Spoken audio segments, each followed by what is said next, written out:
Ladies and gentlemen, hailing from Cleveland, Ohio, I give you BVO. Oh, we boxing? Yeah, we boxing. I need that belt like it ain't no other option. So we punching and weaving and blocking. Defeat ain't an option. Let them know, shoot a video, put it on BVO. Let them know, every time I punch, it's a heavy blow. BVO, bound to hit like bricks cause it was set in stone. Let them know, I ain't getting body, but I'ma hit this flow. Yeah, way more than a show, this is BVO. On behalf of BVO Sports TV, we would like to thank our sponsor, Raycon, makers of the Raycon Everyday Earbuds, the perfect model for premium sound with active noise cancellation to block out distractions and transparency mode to keep you aware of your surroundings. They are the ideal for your everyday needs. Just visit RayconGlobal.com. That's RayconGlobal.com and elevate your listening experience. Yo, what's up? It's your boy BVO Sports TV. We back. Finally made it home. From New York, man. Had a great time. But we gotta talk about this, man. Shout out, man, to my brother Prize. But hey, we gotta talk about this. So Jermell Charlo talking about he wanna fight Bud Crawford. The only thing about this is simple. That fight's not gonna happen, and it really shouldn't happen. I think when you think about that fight, it's really past the time to see that fight. In my humble opinion, I really feel like Jermell's my favorite fighter. The thing that Jermell has done is his stock has went down really, really bad from his performance. When you go in there like you did with Canelo and you don't put up a fight and you don't do a good job of making people understand that, hey, this is a good fight. This is something this is a fight that you want to see. We just didn't get that from Jermell. And Jermell, I mean, just again, like when he said he wanted to fight, I looked at it as if, hey, there's no way you can tell me that this is a fight that people want to see. Salute to Angie, baby, pulling up, showing love. I just think it's one of them things where you don't want to see this fight because at the end of the day, man, you can't tell me that Jermell has done anything. I mean, he ain't fought in, 3 years almost? And now you're talking about you want to fight Terrence Crawford? And I get it. Jermell is one of my favorite fighters, but we got to tell the truth, man. At this point, he's just being a money whore. And that's not going to work for him. It's the same thing like these Boots Ennis fans who want to tell me Boots deserve a fight. I'm like this, yo, Duck Ennis ain't did nothing. Duck Ennis don't get no fight with the best fighter in the world just because he's black. No, we don't do that. You got to earn that fight. And nothing about Duck Ennis and nothing about Jermell tells me that either one has deserved that fight. And I'm going to be honest with you. If we're being real, I mean, the business of boxing tells us that's not a fight that's going to sell too big anyway. Bud has a problem selling, and we know Jermell has a problem selling. So you're going to put two guys together who don't sell, and you talking about trying to get minimums of what? Bud's case, $10, $15 million, or you talk about Jermell trying to get $5, $6 million, whatever the case may be. That's not going to happen. The fight doesn't make sense. There's really no point in making that fight. And I think one of the biggest mistakes Jermell ever made was that's why you can't take money all the time. I understand you had a chance to go in there and make some cheese with Canelo, but you went in there and got beat to death. Got in there and got beat to death, and then you looked horrible doing it. Now you're talking about you want to make some money. That's not going to happen, bro. And that's the problem with a lot of fighters, man. They keep thinking that they can do what they want. You got to be on schedule and you got to be available. This whole, like Tim Tszyu said it best, you fight and then take a 2-year vacation. That's not the way boxing was ever run. And that's why you see a lot of the PBC fighters struggling. And I got love for PBC because that's Al Heyman. But to see what we're doing with PBC, I don't know if they breaking apart. I don't know if they're not going to be together anymore. But what I'm seeing with PBC is pretty disturbing. I don't think PBC is going to be that big conglomerate that we used to seeing. A lot of the older fighters are, getting ready to retire. They're all my age now. I'm 35, so it's time to end for some of those guys when it comes to the sport of boxing. You see Keith Thurman is getting a big opportunity against Fundora, and then the fight gets canceled. I don't know. But the thing that PBC has to do, they got to pivot and figure out what they're going to do because what they're doing now is not working. And to see Jermell, he's a product of that. That's what happens when you let somebody spoon feed you. The way that Al spoon fed them, treated them like newborn babies. Now they can't even move, and now they don't even know what to do because they got so fat over the years with Al that they didn't lost so much time in their career off just BS. Salute to my brother Dub Right Side. I just say this, man. I've never thought I would see this in my life where you just see guys constantly not giving you anything and they want the world. It's just not going to happen. Prime example. When I went to the Danny Garcia fight, you've seen a lot of those fighters on there. The only thing I didn't like about the card was very simple. There shouldn't have been that many old niggas on the card. It shouldn't have been. Brandon Rosario, get him out of here. Come on, Chris Colbert, get him out of here. Chris Colbert couldn't knock out a dude who was there to get beat dead. That dude was there to get beat to death. He was there to get beat to death and go right to bed. And he didn't. And he didn't. So it's one of them things where I just say a lot of cats don't understand this game of boxing. And for Jermell to say what he said, it's just very disingenuous, bro. Nobody wants to see that, man. Nobody wants to see that, man. I've never in my life thought you would just see these guys just like begging for paydays, but not willing to put the time in or put the time or to get the fights that they need. I mean, it's just ridiculous, man. Then we got a whole other subject with this guy, Boots Ennis. I've never seen a nigga like him in my life. He don't fight nobody. He not trying to fight nobody, and he just keep calling out guys who are non-existent, who make no sense for him. Oh, he want to fight Virgil Ortiz? For what? Go fight a champion. Go fight Bakram. Go fight somebody that's worth fighting. And that's the thing with boxing. I hate, man. They got so many of these guys, man. They just pickle pull, and we never get no good fights out of them. I mean, I'm gonna give you an example. You got people now, and I get why Tank took the fight because of the guaranteed money. I get that. That makes perfect sense. But you got guys now trying to justify that, like, oh yeah, Tank is doing this, like they about to get a piece of the money. It don't matter what Tank's getting, you're not about to get $1 of that money. And one thing I know from people I know that actually talk to Tank and be around Tank, Tank ain't got no holler for you. So for me, I'm just at the point now where I just feel like guys are so delusional, and they just don't understand that all this stuff y'all talking about, ain't nobody trying to hear that. Ain't nobody even listening to y'all because y'all are not giving us the fights we want. You're not. You're not. You look at Boots Ennis, his whole career, he's never been in a 50-50 fight, not one time. He got the IBO belt again. He tried to fight for the IBO belt at 147. He fought for it and won it this time at 54. For what? For what? What is that going to bring to the table? What does that do for you? And who told you that was a good fight for you to take? I don't know. But I'm going to say this, man. One thing for sure, I'm going to drop the link, man. I want to make sure we just get in here and rap. I want us to all rap and see what everybody thinks. Who's my brother Blue Hustle, man? I'm just at the point, man. It's almost like a breaking point with boxing where none of these guys seem to be making any common sense. It's like my man R. Kelly said, use your common sense. I mean, you telling me Jermell been out of the ring for 2 years, 3 years almost now, and he told me he want to fight Bud Crawford? Get off his nuts, man. Get off his nuts. Your brother came back and fought Corn Snacks. Come on, bro. Come on, bro.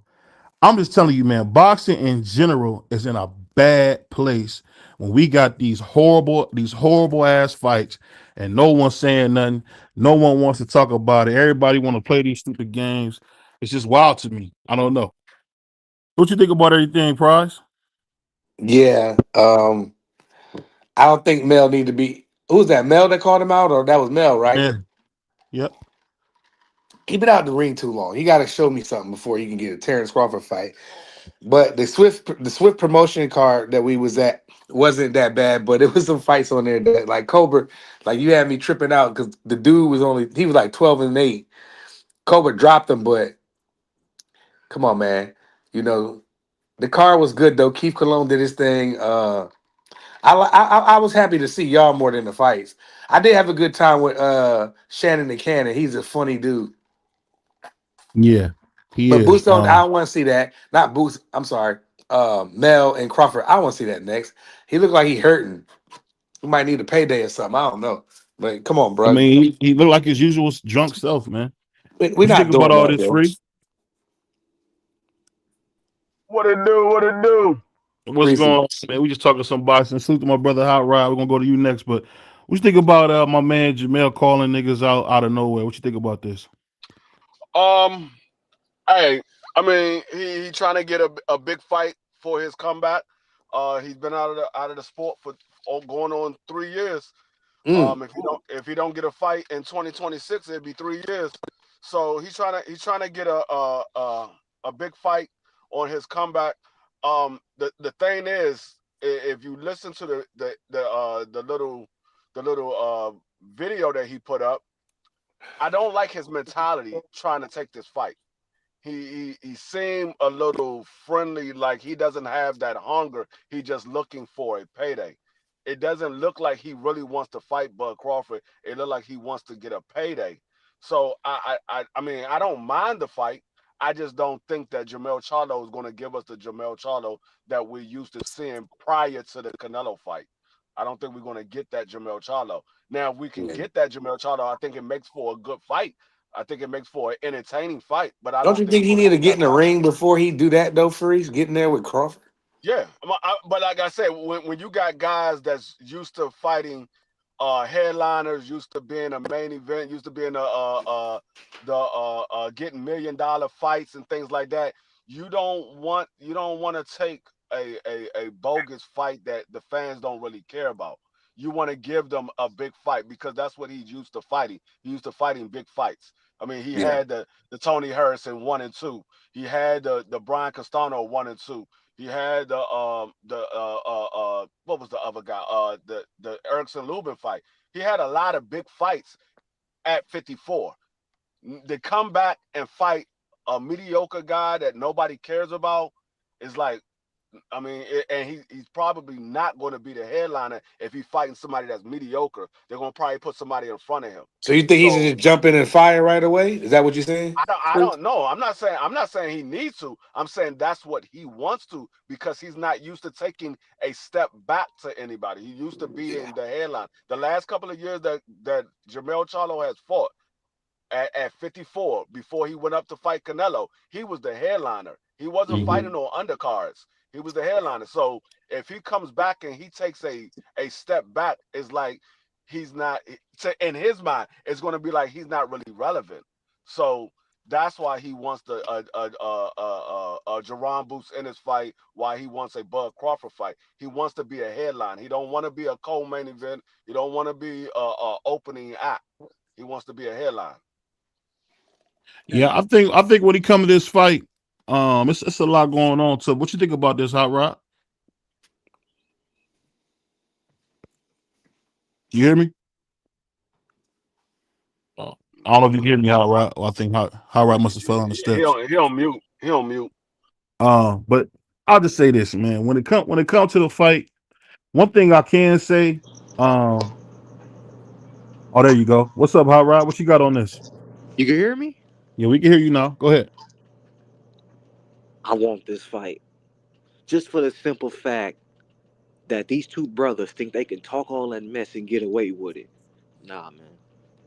I want this fight. And I still want Charlo and Benavidez. I ain't forget about that. These dudes was talking all that mess a couple years ago. I'm one of them OGBV. I'm one of them dudes. Nah, I never forget what you said. Remember what you said? He remember what he said. Both of them remember what they said. They disrespected Crawford and they disrespected David Benavidez. I want them 2 fights. I want them 2 fights, homie. I don't care if he coming out the ring 2 years. You talking like you that good?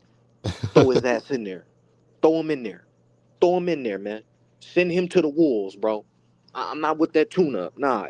He's talking all that mess. That's the only reason OG Prize, OG Free, OGB. That's the only reason why I want the fight. If he ain't talk what he talk, I'll be like, y'all, I don't want it. But he talked that mess. And you gotta back it up.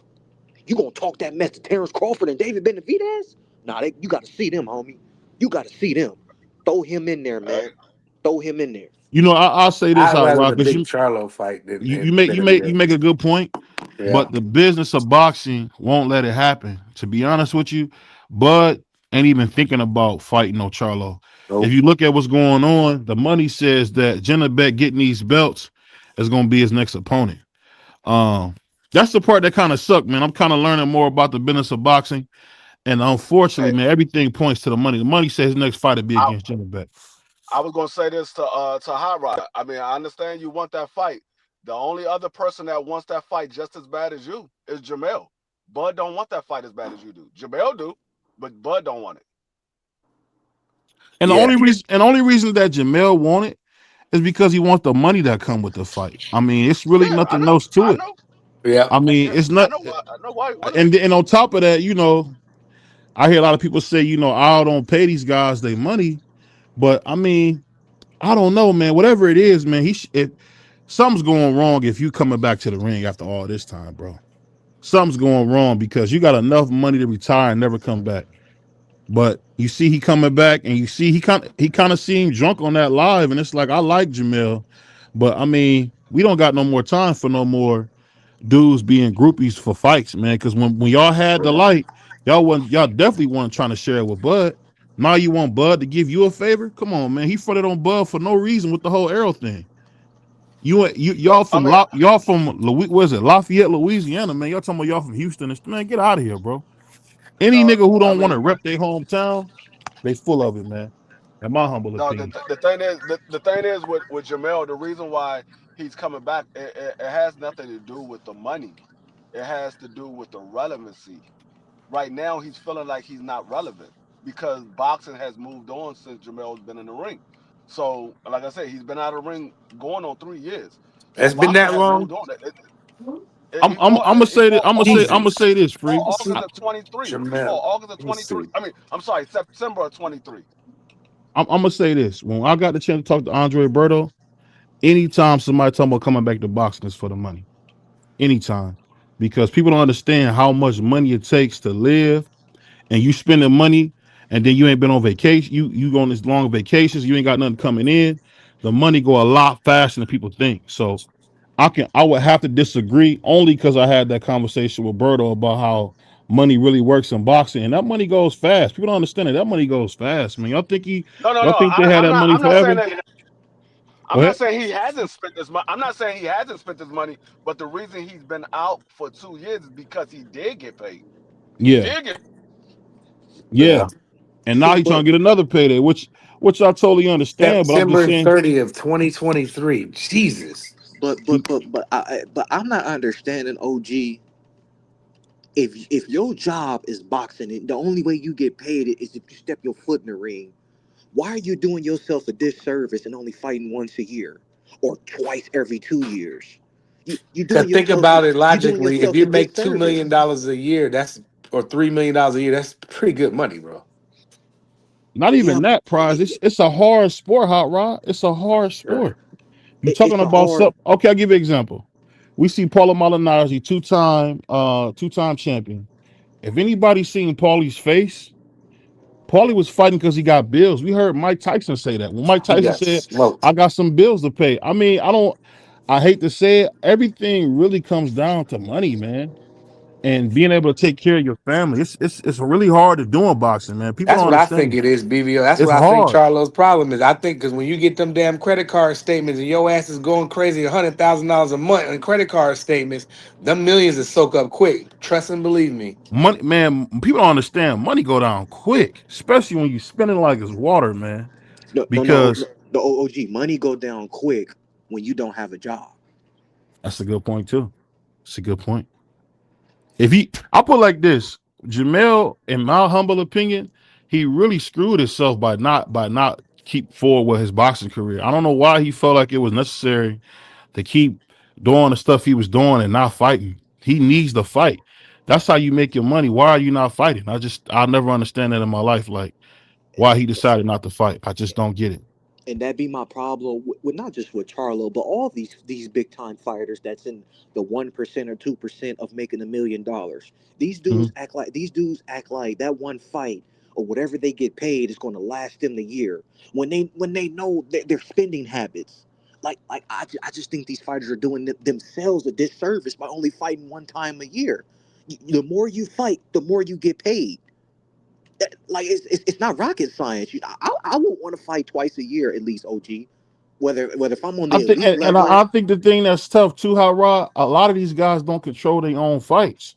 Is yeah, that's that's the another main So you got to problem. problem. keep in mind. I give you an Yeah. example. You got to keep in mind if you got a guarantee, whatever that guarantee is, your promoter got to make sure that you get that.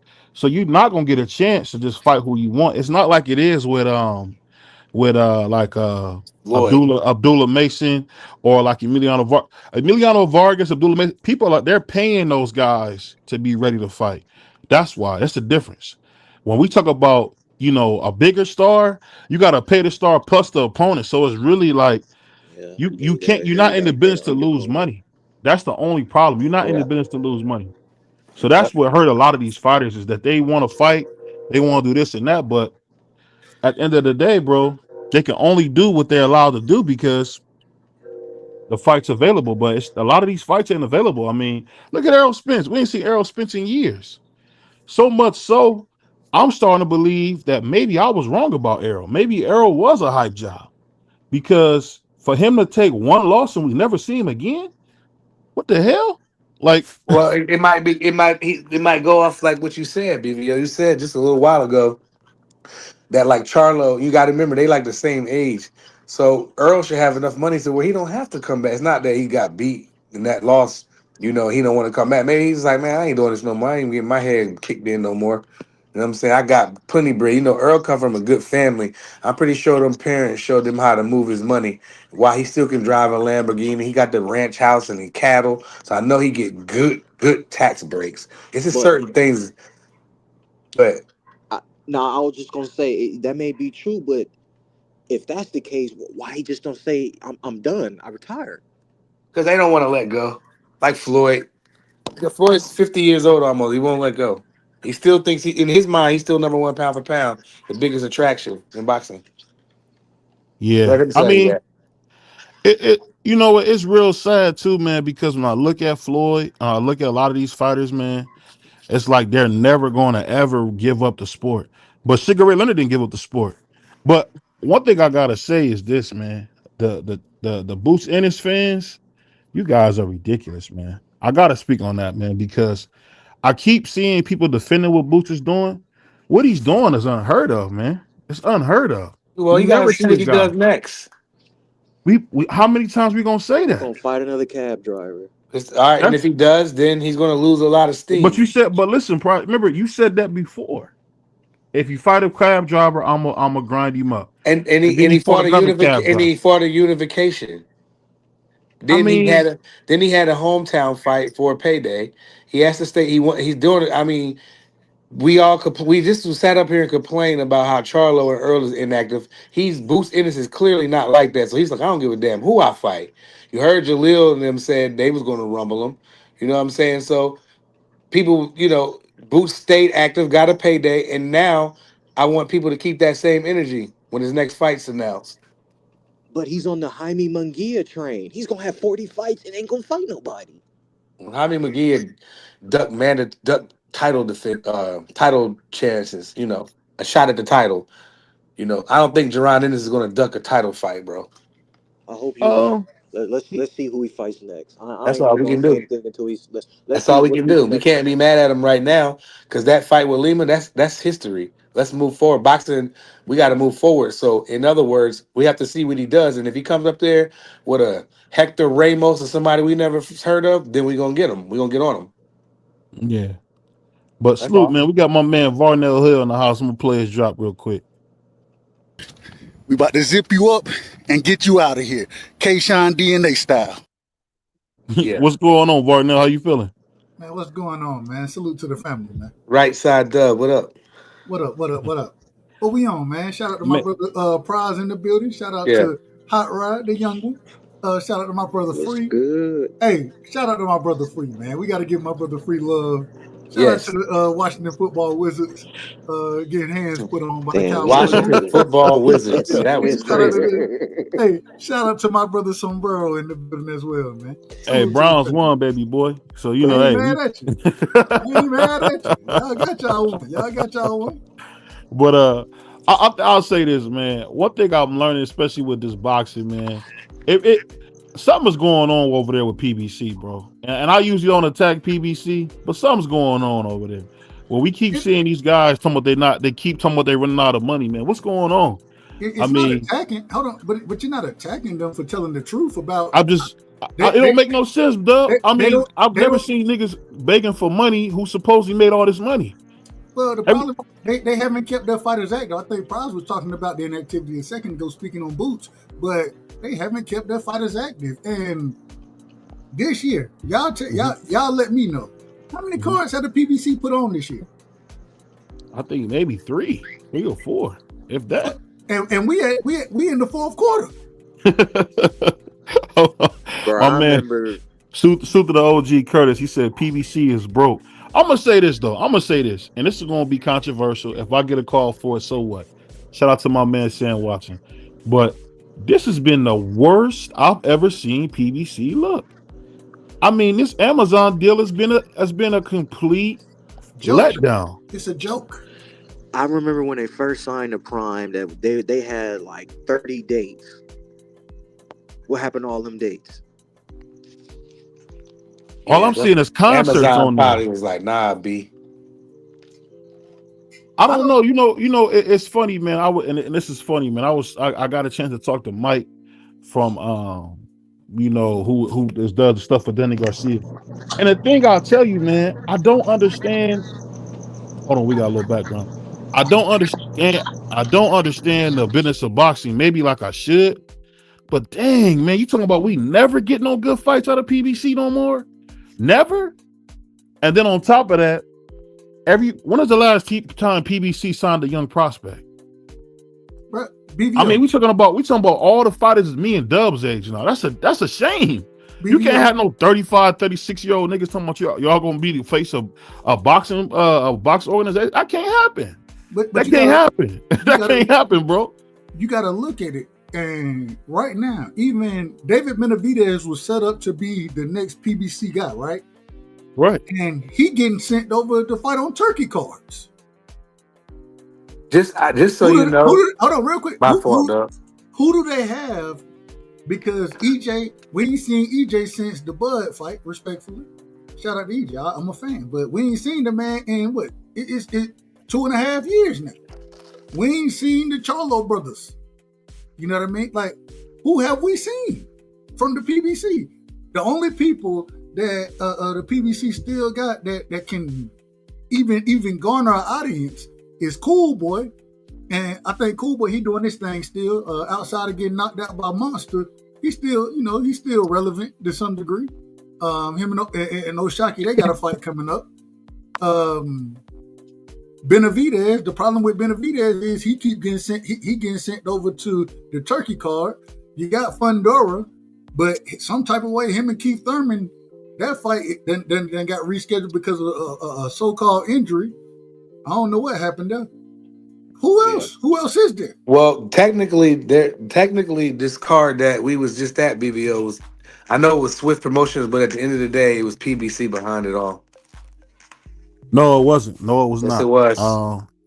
No, listen, let me tell you that because I don't want to get no call from nobody. No, it was not. It looked very PBC-ish just because that's where they learned from. That the last major PBC event was Danny Garcia versus Danny Gonzalez. No, that was not them. I'm just telling you from what I got from what I know. That's not them. That was all Mike. That was all Mike and Danny. But that wasn't even a major card though. That wasn't a major. No, card. It wasn't. It really. I'm gonna tell you this. That was more of a ballroom fight, to be honest with you, bro. It was hella seats in there, BVO, right? It was a ballroom fight, and I'm gonna say this. The part that got me, I don't know if y'all seen the video, but I got to see it live. I couldn't get my camera out in time. But them young boys definitely flexed on Cool Boy. I can't think of the young fighter's name, but he told Cool Boy, "I'll beat you dead." And Cool Boy laughing. I'm like, yeah, that was a laugh like you were scared to death because ain't nobody gonna come up and tell me I'll beat you dead, bro. That's crazy. Hey, Doug, he told the man I'll beat you dead. Some young boy. Yo, I can't think of his name. The dude. Shout out to my man Boxing Source. He got it on his channel. It's the dude with the braids. Anyway, he told because Cool Boy is an itty bitty guy. He had his chains on. He put his hands on his chains and said, Javier. Javier. I knew it was some Spanish nigga. Yeah. He basically was telling Cool, but he had beat him dead at that. Herrera? Yeah. Yeah, the one with the braids. I don't know Anyway, if I'm not. he a small dude. They really had old boy hemmed up like they was The gonna do mic something. messing up, Brody. Hold on 1 second. He ran down. I seen it. I seen that clip though that you talking about though.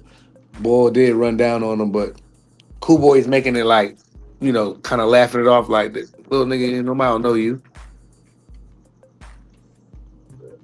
It wasn't fun tuning, was it? Nah, I mean, but that's the thing. I mean, they're not supposed to know. I mean, the people probably won't know you because you're not a big name fighter, but that Right. doesn't mean anything. When you are a champion or a former champion, you're going to get a lot of these low level guys that approach you. So you got to be willing to take on all comers as quote unquote the champion or the king of the division. You got to be willing to take on all comers because everybody's gunning for the people that's at the top. You're going to have a lot of guys that's below you or relatively unknown that's going to come for you because they're trying to make their name known. And the way they make their name known is by beating a big name person or beating one of the top guys in the division. Hey, y'all go on mute while Free talking because it's background noise.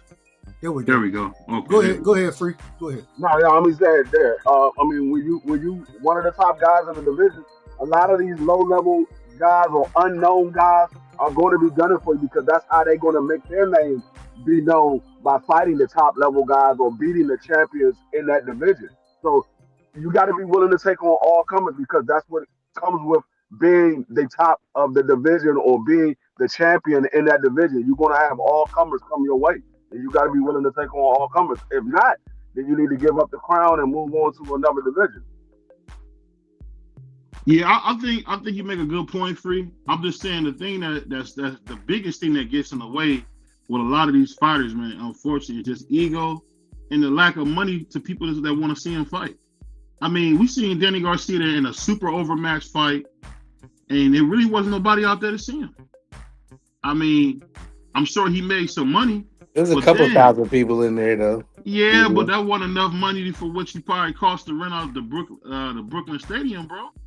I'm telling you, man, this stuff is expensive, bro. I mean, yeah. I mean, but you got to think about it. For us at home, if we wanted to watch that fight, we had to pay for it. They were charging $40 to watch that fight. So really, it might not have been a lot of people in the stadium, but you add the people that was at the live date, and then you add the people that bought it online. They made some decent money. Oh no, I didn't know. I didn't know it was on pay-per-view. I thought it was. I didn't either. What was they showing it on? Like, where would you go? It was on an app. It was on an app. I forgot the name of the app, but it was an app. You had to pay. Yeah, you had to pay $40 to watch. Nobody bought that fight. It was like millionpayperview.co or something. I can't remember. Really? Off the million over for game thing. Bought that fight. Yeah, that makes sense. Going on now, unless you got a fire stick. They got something now where it's blocking a lot of these streaming apps, so you can't really stream the fight like you was able to. I forgot what they said they was doing, but it's blocking a lot of these streaming apps. So unless you got a fire stick and it's jailbroke, then you had to pay for that fight. Yeah. I don't do these. I'll say this, man. The thing that's so crazy about it all is that no matter where they streamed it, shout out to Wallow, man. That's they stream BVO, that million stream. That's them. Yeah. That's them and Gil John. Yeah. I never knew that. But I say this: no matter what it was, shout out to Denny. I know he made his money, but man, that was an awful card, bro. Chris Colbert, dog, he looked like trash in there, dog. He was garbage, bro. He was garbage. He was garbage. I gotta say this though: when you're dealing with a brand new promotion company that's not really known, you're not going to put on good cards. You're not going to put on good cards because a lot of these good fighters are already signed up with the big promotion company. So, I mean, I tip my hat off to Danny Garcia. Yeah, I ain't hating. He is doing his own thing, and for him to be able to put on his own card, period, was a big move. I mean, this is not his first card that he put on. He put on multiple cards, but this is the first one that it was in a big arena. It's the first one that was in a big arena, so I took my head off to Danny Garcia because he's making some type of money. He's still putting on cards. Yeah, but I'm Oh, gonna he ride. making money. He I'm gonna making go money. with BVO on that one because we was actually there, and I had more fun in the walking around with BVO than I did at the fights. That was the only reason I was there to get up with BVO, Clarence, TD, and everybody else. I tell you what, the more cards that he put on and people come out, even though it might not be the best cards, the more money he's gonna make, and then he's gonna start making a name for himself, and some of these bigger name fighters are gonna start signing with his promotion company, and we be putting on better cards. Yeah, Hey Dub, I ain't mad at it. I'm gonna tell you this: if I look at where the cameras were, and Freak got a good point, it looked like it probably looked great on TV because you had all the stars there. I think you had Meek Mill, you had Fabulous, you had Gilly, Davies, you had Davies, Shannon McCannon. Mano with the dog going. He was like a Powerpuff Girl supervillain. I don't know if y'all remember the But supervillain. but Philly support Philly. You know Yeah, for sure. They pulled up. Is. That Meek, like I said, Meek was there. BVO got stuff with me. But the thing is, that's what Philly does. Philly, they show love. They support, yeah. We talked to Gilly. We got real. We talked to Gil. We took pictures with Gil and all that. He was real cool. Shout out to my man Weebay. I was Hassan Johnson. Shout out to Hassan Johnson, man. You know, I kept wanting to call him Weebay. I had to stop calling him Weebay, duh. Yeah, he was on there, but brother Curtis, primetime was garbage, homie. The dude he was fighting was 12-8. And the dude was hitting him with right hands, left hooks. He did drop the guy with a body shot, but I would have liked to see him get him out of there, man. He should have got that guy with 12-8. I'm gonna tell y'all something that really blew my mind. I seen Brandon Rios boxing. I said, what was that 10 years ago when you was fighting, bro? Where was that at, bro? Yeah, we saw T.O. We saw T.O. in a pizza shop, Kurt. What do you say? T.O. was carrying Danny. Yeah, Gabe Rosado was there. Shout out to T.O., man, because we got some really good news, man. The fight with him and Shakur is actually confirmed. I can't tell y'all who told me that, but the fight is on. It's going to be Shakur Sanchez versus T.O., two-time lineal champion, former undisputed champion at lightweight. BVO. Go ahead. No, I'm about to say. I want you to finish. BVO. Did y'all say what y'all would say on this show? Did y'all say that to T.O.? Well, actually, what happened was this. So when we went in the pizza shop, it was this racist guy. He was being a jerk. And me, I was trying to be cool. You know what I mean? Because it was us four. Me and BVO, we was cooling, right? So me and BVO looking at the pizza, we not feeling it. Next thing you know it, I just I'm just going to get the Gatorade and the water. And BVO, I think he got we got 3 or 4 drinks. BVO snaps on this dude. He dropped F-bombs, cuts the pizza man out. T.O. behind us. T.O. was shook. That's a fact. He was shook. BVO was big as hell in that pizza shop. So when we walked out, he dapped up me and BVO. He dapped BVO up, then he dapped me up. And he was small. I was like, yo, I'm bigger than this nigga. I can't whoop him in a fight, clearly. But I'm just saying. Though, BVO about to beat up the pizza man. That's why he gave BVO his number. He was scared to death. Hold on, BVO.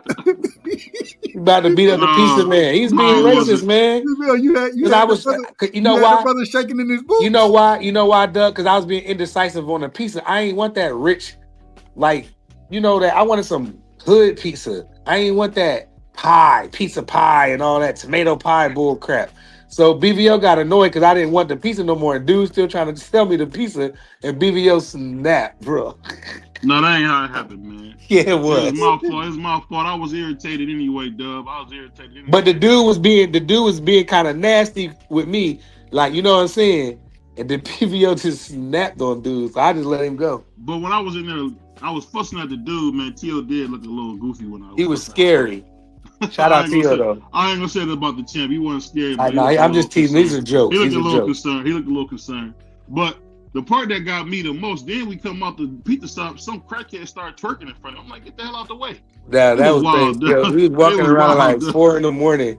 It was 4 a.m, dog. That's that out of orderness right there. That's the out of order. I'm walking with my lady. Some crackhead just started twerking in front of me, talking about, y'all want some of this? Get the fuck out of here. Excuse my language. Come on, man. Excuse my language, man. But it was horrible, man. I'm saying, Angie, I didn't want that kind of pizza. It was had flowers on it and like green stuff. I wanted to see some. Hold on, you said flowers? Like not like green No, it plants had or whatever. basil. It had Basil, that's leaves what it on was. it. But I don't want no pizza He like was that. trying to sell you that daggone spinach and Yeah, I don't want that stuff free. I wanted some It was like that. It was that Hey, Italian. you want the meat level pizza, man? yeah, I ain't want no Give me basil that and all right. that. Give me a straight up pepperoni. You don't like that Italian style? Nah, I don't rock with that joint hot rod. I don't rock with that. They got that stuff up here in Philly, but it's not. I don't like it. Them white boys used to bring it to work, and I was like, "This joint is trash." no, it's like a vegetarian style. Yeah. And then the Like dude trying to keep selling me the pizza, and I didn't told the dude I didn't want the pizza like 2 or 3 times. Then he get an attitude, so BVO cussed him out. And I don't think BVO was wrong. No, I was dead wrong. I was dead wrong. I don't think he was wrong. He was treating us like he ain't treat T.O. and them like that.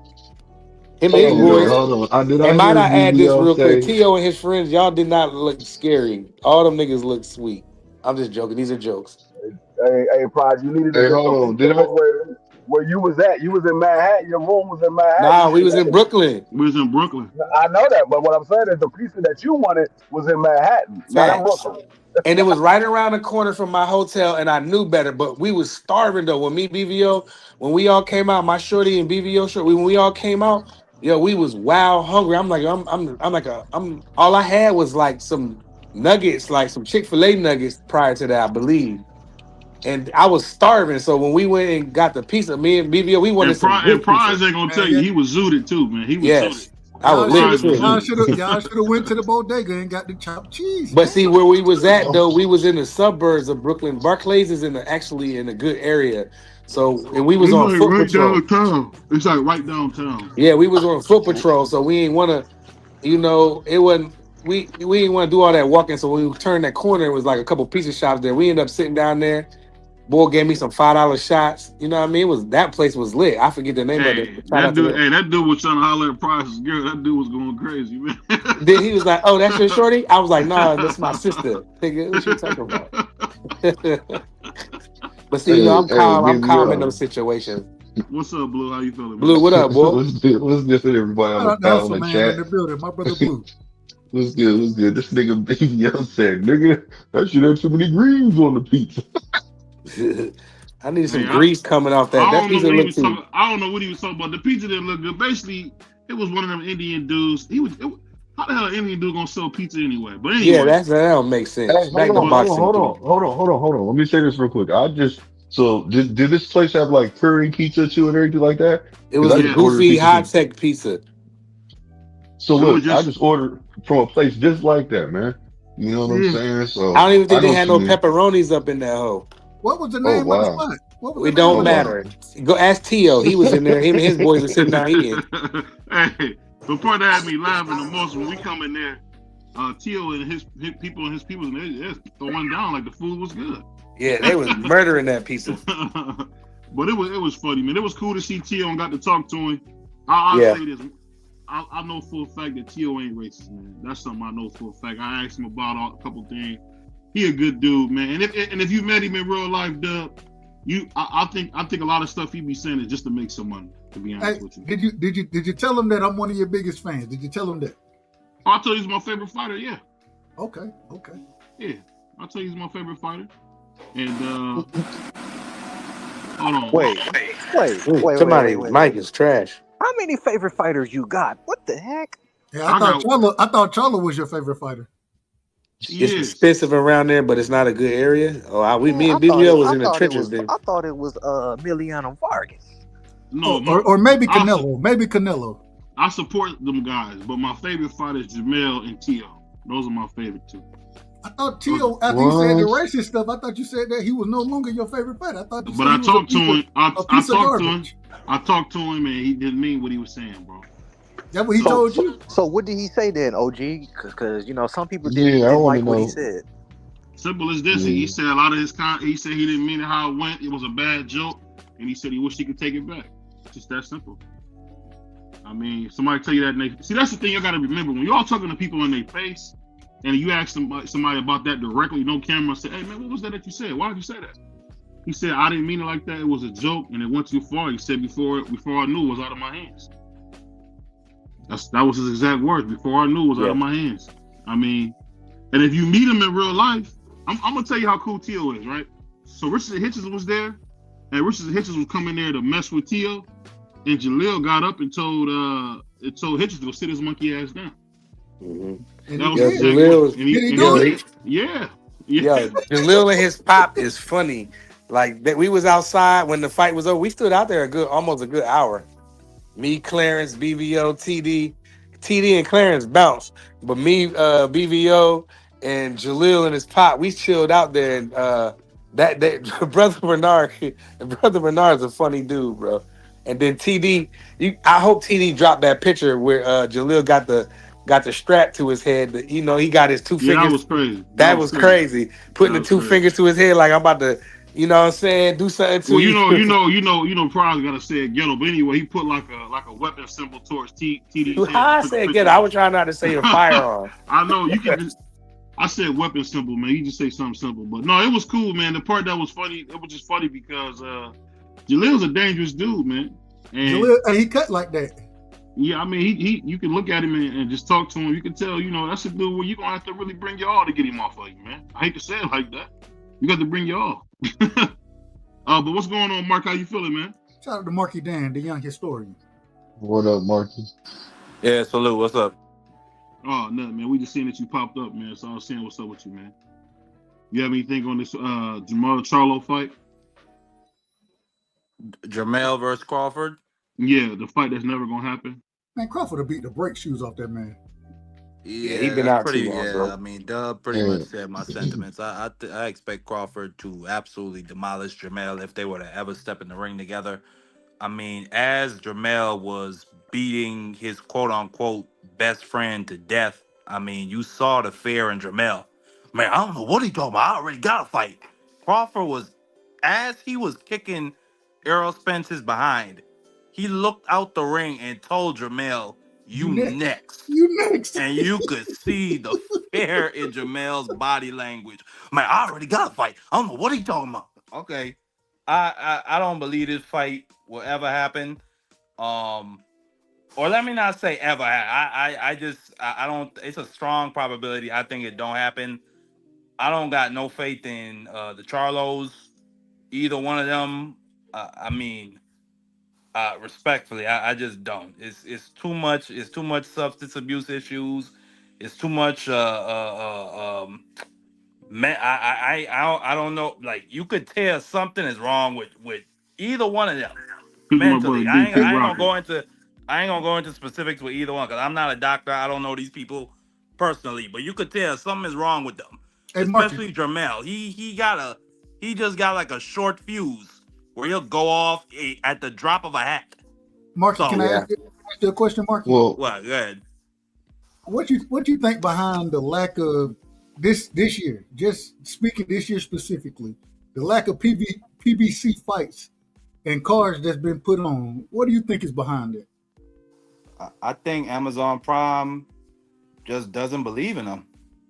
Because what else could it be? Why would they only give them less than 10 dates this year? What else? They don't have the money like they used to. They don't have the money like they used to. That's what it is. That's what I'm saying. Amazon is just Hold on, one at a time. Let me just say this quickly. All these fights, and I think that was Blue who just said that. Yeah, I think that was Blue who just said they ain't got the money for it. I mean, that's a fact. All these fights are on pay-per-view. That means it's coming directly out of PBC's pocket. The Amazon Prime is not paying for these cards. Let me give a little bit giving them more a home to fight on, really. Yeah, let me give a little bit more depth on what I meant by that. See, the situation is this: PBC used to kick out a lot of money for these fighters back in the day. Think about it. You see what I'm saying? So they don't have the funds. My man Showtime Shelton. Yeah, they don't have the funds. No, you good. This is your show, fam. It's all good. They don't have the funds to basically kick in like they used to. You gotta understand, you gotta pay Charlo money. He still, the reason why he ain't been fighting because they don't have the money to give him what he wants, what he deserves. I ain't never thinking about that. He's gonna want 10 million plus. They can't just keep giving out that money not like that. 10 million. 10 million? I'm telling you, Listen, I'm telling you, he just fought and got with Charlo. You cannot go. I mean, not Charlo, Canelo. Canelo. You can't A go fighter, and Terrence fight Crawford, somebody. absolutely. You're gonna exactly. They don't have that money. And first of all, he's gonna have that tune up first. There's no way in hell that Crawford, with in his right mind, that the level that he's at right now, he's gonna sit there and say, "Yeah, I'll take that fight." Crawford don't have the mentality like everybody else. He wants you at your best. That's why he said after you took that loss, I ain't got no more interest in you. You see what I'm saying? But these fighters nowadays, they want so much, and it's hard. If you're not bringing in the money, they can't back you like that. You're gonna sit on the shelf. Think about it. Why has think about the real reason why Spence is sitting on the shelf. They don't have the money to feed him right now. So you got to find a fight to where you can basically make your money and still be able to pay these fighters. It's hard to do. Tank is the one that can That's a draw good that point. money in. Yeah, I ain't never think about that. I'm gonna say this, man. Let me say this real quick, Doug. I think, and then I'm gonna let you go, Doug. I think the thing that's so crazy about it all, it's starting to make my man Al Heyman look like Big Red. I don't know if you guys ever seen the movie The Five Heartbeats. Absolutely. BVO fell down the steps again, but nah, I feel like the PBC, the Amazon thing is just that's just a platform. They'll say, yeah, you can showcase your fights on there, but y'all got to pay for it. I think that's what that's about. And then what Blue just said, you connect all that stuff together. I kind of feel what you're saying, homie. Like they don't got the money for Charlo. That's why the nigga ain't been sitting around. Part of it is him too. He's part of the problem because he wants to sit around and chill. BVO, if you hear us, go back out and come back in. So what y'all saying is that the PBC, and people been saying this, I ain't believe it, but y'all saying the PBC done went broke. I'm not saying broke, but they don't want to spend money. It's a difference. See, this is what they do, Doug. When you got people like rich people don't like spending money. So PBC, they're rich. No, you spend you spend other people's money. Right, they spend, and that's how I get by. But PBC don't want to front Charlo $5 million, and then like if he take a tune-up or something, then you got to kick out another $1 million for this guy or for a decent name because he's probably going to fight at somebody we heard of. You know what I'm saying? Now the fight is $60 million, and it ain't worth it. You know what I'm saying? It's not that I don't feel like PBC. You know what typically happens, Prize? Mark, wait, real quick, Mark. I don't feel like the company PBC is broke. I just feel like they don't want to spend money. It's a difference because when you got a big multi-million-dollar company, you don't want to spend your money. But the it's problem, not that they're broke. But the problem is, go ahead, Marky, go ahead. No, I was just gonna say, but if that business has been proven to be profitable historically, then you do spend the money. You do invest in bringing in a Charlo. Yeah, well, they don't want exactly. to. Al Heyman he's a guy that's got health issues and on his way out the door. He's not going to spend that kind of money. This is my point, and this was my point last Friday. I don't mean to get nobody upset, but a big $24 billion conglomerate partnered with the Saudis, they could come in there and buy that thing out. Especially if these people don't want to spend no more money. Because this thing, at least from my vantage point, this don't look profitable for PBC. Amazon Prime only giving y'all folks less than 10 dates a year. And then what Prize and Blue is saying is a good point. They can't afford to pay a Charlo front end money like that. But Marky, and this is the most curious thing in my opinion about that whole situation. To make money, you have to spend money, right? Especially if you're going to be a promoter, if you're going to have these fighters out here. You know what I'm saying? The only way you're going to be able to make money off of those guys is if you spend the money on those guys. They've been spending other people's money for years. Hold on.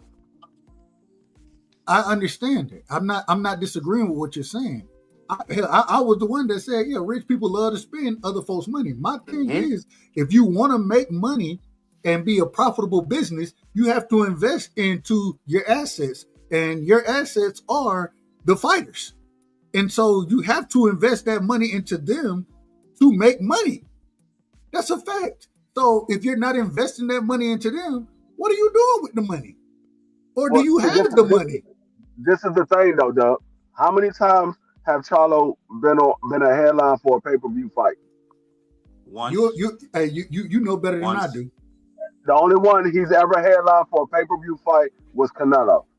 Charlo is not a No, pay-per-view it's fighter. actually twice free. It's actually twice. He that guy what's the name of that Dominican? He stopped with a body shot. That was a pay-per-view. Was he headline or was he on the undercard? No, he was the headline. It was him and his brother, and he was the main event. You don't remember? That was during You have to, COVID. What was the Dominican guy name?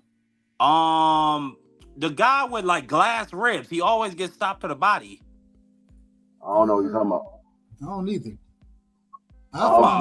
He fought Lubin. Lubin stopped him. Rosario. That was on a pay-per-view. That was a pay-per-view fight? That was a pay-per-view fight. I don't recall that being a pay-per-view fight. Okay. I swear to God, I might be wrong. I might be wrong. I mean, it could be, but I mean, like I said, Charlo is not a pay-per-view fighter. Charlo, he gets paid from PBC. The thing is, if Charlo wants $5 million for a fight, OG Crush. if he wants $5 million for a fight and his live gate is not generating $5 million, how are they going to pay him that? It's impossible. But if they do, they lose money. Yeah. But I thought they had the money. But nobody's in the business of losing money, though. No company. But it's not about if they have the money.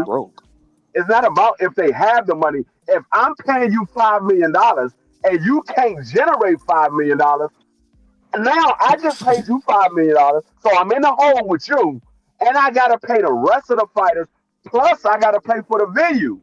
I'm losing money across the board. All across the board. So the question ends up being then, what exactly, as a company, as far as PBC goes, what exactly do they have that's going to generate them money? Outside, we would say David Benavidez and Tank Davis. Those would be. I don't think Benavidez with him anymore, is he? I don't think Tank coming back after this year. This is why I said it's not really on PBC. It's on these fighters. These fighters are asking for astronomical amount of money that they're not generating. So the PBC said, okay, if you want that amount of money, we're going to put you on pay-per-view. Let the fans pay for it. That's why they're doing it, because these fighters are asking for money that they're not generating. Like, everybody keep getting on PBC for putting these fights on pay-per-view is because these fighters are asking for money that they're not generating. So they say, okay, we're going to give you a guarantee of this amount. The rest of the money that you claim that you want to make, you're going to have to get it from the fans. If they pay for it, then you get it. If they don't, then you don't get it. Isn't that a consequence free of PBC? And you can argue DAZN or Eddie Hearn, but Eddie Hearn still got his financial backers. Isn't that a consequence of PBC overpaying these guys a lot of these years? That's what they claim, that the PBC was overpaying them. I mean, you got Spanish people naming their kids after Al Heyman, so you know they was inflated. But on the flip side of that, and hit the link, Insane. The link is in the chat. Hit the link. Yeah, what you mean? If you want smoke, we just having I got a all conversation. we just having a conversation. Just be in order. Just be in order and don't cut. Nah, you can come up here out of order, and I'm gonna set you straight. Nah, just don't look, you know I'm with that. I got the trigger too. You know what it is. I know I let her smoke. But the thing is once again, are we saying that the PBC were overpaying these individuals early in their career? Yes. Okay. I'm not saying that. Al Heyman, Al Heyman, he was known to pay your mortgage and your car notes and stuff. And then when you fight and you get your check, you will see the deductibles. Oh, mortgage, my electric, my Lambos, my Rari, my Range Rover. You get them deductibles, and he need his stuff back. I'll give it to anybody, Prime. That's anybody, Prime. I know. That's what I'm saying. That's what I'm saying. PBC is not broke as a company. They don't want to spend any money. That's it. You mean to tell me Al Heyman don't got no money? Come on, that sounds stupid. I'm not saying what do you expect, OG Prize, when you have a black owner? What do you expect? I'm not Bob Arum is not about that. Bob Arum don't want to spend no money. He's been getting away with that for years. But listen, I'm not going to say PBC is overpaying these guys. Excuse my language. Go ahead. My fault, Free. Don't start, Marky. Don't start. Yeah, I'm not going to say PBC was overpaying these guys because I don't know how much these guys was making. and a lot of these guys were fighting on undercards. They wasn't fighting on as the main event. A lot of them was fighting as undercard. They was fighting on the undercard of Floyd. They was fighting on the undercard of another fighter. So I'm not gonna say that they were overpaying. I don't know what these guys were making. That was the claim that PBC was overpaying these guys. But They like I had to said, be free. Because no, you know why they how was overpaying them? Because Al Heyman wasn't spending his Hold on, own money. let me say this real quick. He was spending Fox Let and me say this real Showtime's quick. Let money. me say this real quick. Mike Evans of the Tampa Bay Buccaneers is out for the season. What? With a broken nose. I'm done. And RIP to Doug, what's the Doug brother? Martin. Man, that was just, I need to dig into that. I don't want to go too far. I Rest want in to keep it peace, boxing, man. but RIP Doug Martin. That he was unalived in police custody. I'm gonna dig into that tonight, but boxing, please. Yeah, but see, the thing is, like I said, the only people that was getting paid like that from PBC during that time that PBC came separated from Golden Boy was Floyd Mayweather and Adrian Bona. Those were the only ones that was getting paid like that. Everybody else was fighting on undercards. They was fighting Yeah, on free. But undercards. when they got that Fox deal and stuff, they got that multi-$100 million deal. Al Heyman was giving them he was giving his young boys No, money, bro. what proof do you have of that? That was the claim, and Al All you Heyman got to do didn't is even go admit back and Let me say this. that was the the proof that I claim. have. Free. He Go wasn't ahead, giving the BVO. money. He wasn't giving the money. Every promoter lets you borrow money as long as you got a fight coming up. They all do that. So But that's what I'm not saying, really. but what I mean by giving money is like when they got a fight schedule, he'll compensate them That's what I handsomely just because said. That's I what I know just said. because you He won't didn't let say me no. finish. Oh, You my didn't let me bad. Go finish. ahead. That's okay. He compensated his fighters handsomely because he wasn't spending his own money. He was spending Showtime and Fox and HBO's money. And That's I'm why saying, Keith Thurman and Sean Porter both got compensated. That's why Earl was able to do what he was doing and get paid handsomely because Al Heyman wasn't dipping into PBC's pocket. He was spending the upfront money that he got from Showtime for these young boys, and he made them spoil. And that's why they was like, "All right, I'm gonna get you. You gonna get What did 2 my a brother year? just do? Earl Just Spence do, was my making his guy. money. Earl Go Spence was ahead." making his money. Earl Spence was making his money off of pay per view. That's when Earl Spence started getting paid. When he started doing pay per view, he wasn't getting paid like that prior to pay per view. When he started doing pay per view, When he that's fought when who? Earl Spence started getting paid. When he fought Mikey Garcia, that's when Yeah, Earl that was the started getting Yeah, beginning. paid I agree with because that. he was fighting pay per view. That's when they started getting paid off of the pay per view numbers. They wasn't getting paid like that prior to that. They wasn't getting paid like Yeah. that. That I'm was the talking You know about what? when claim, and PBC that's why opened up the checkbook. that was the claim. That's why when they did that lawsuit, PBC won that lawsuit. PBC won the lawsuit because he wasn't overpaying them. They was claiming that he was. I'll say this though. The thing that it really don't matter because we want to get the fights as fans. And I'm telling you, the thing that's really getting a lot of guys in trouble is their guarantees, man. The guarantees are really high. Why do you think we haven't heard much? Like I told you guys about, what we heard from Tio. I mean, the fight, like even the fight with Shakur, we haven't heard that because Shakur got a minimum. I'm sure you got to make that minimum, and people don't understand that. That's the thing. It's the boxing business that stops a lot of fighters. And to be honest, that's why you see a lot of us that content create.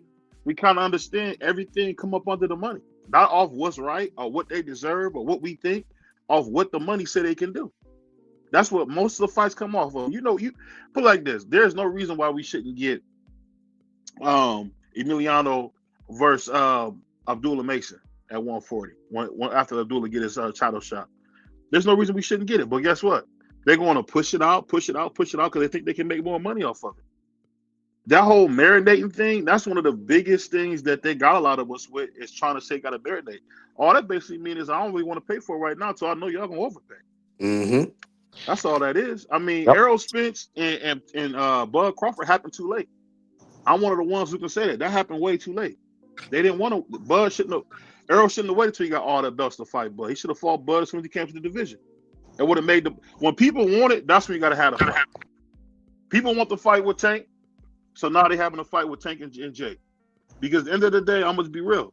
Tank Davis is making a great decision for himself because he's going to make a lot of money. He probably would have made only like maybe $8 million to fight Lamont Roach.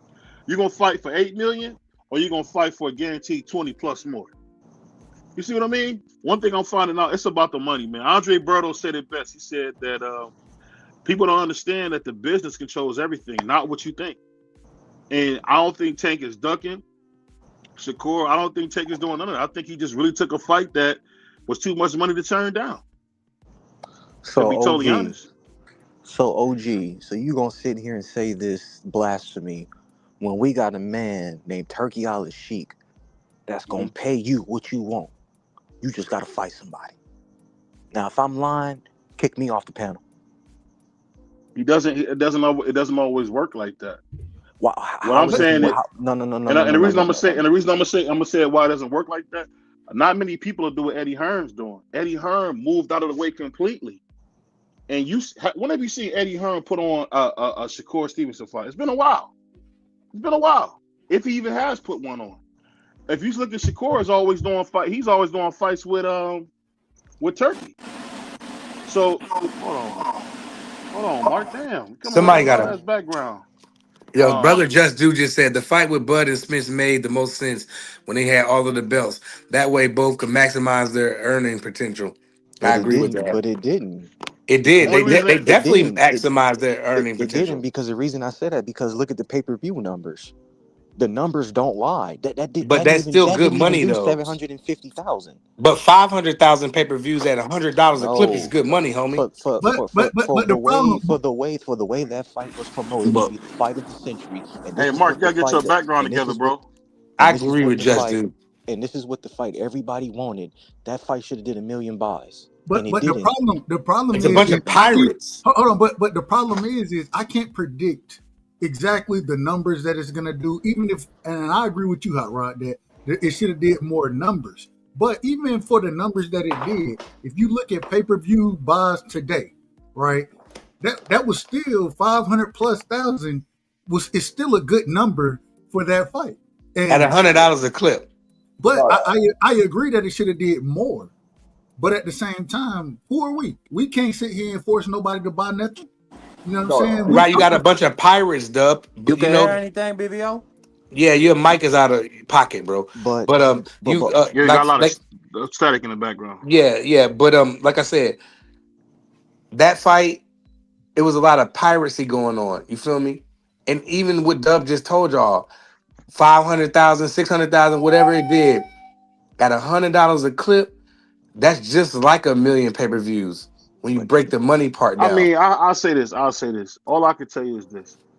When it comes, I get what Justice saying about them earning their potential. What I'm saying is for Errol Spence, I think Errol Spence probably would have did better if he would have fought him earlier. Got the belt, and then on top of that, I'll be honest with you. I'm not making no excuses for Errol, because Errol didn't make no excuses. I don't think Errol was the same either when he got the Bud. And that's the thing about life. Nobody thought Errol Spence would get injured. He had just had the best fight of his life. Oh God, man, can y'all mute up, man, if y'all not talking? This background stuff is pissing me off, man. Y'all gotta mute up.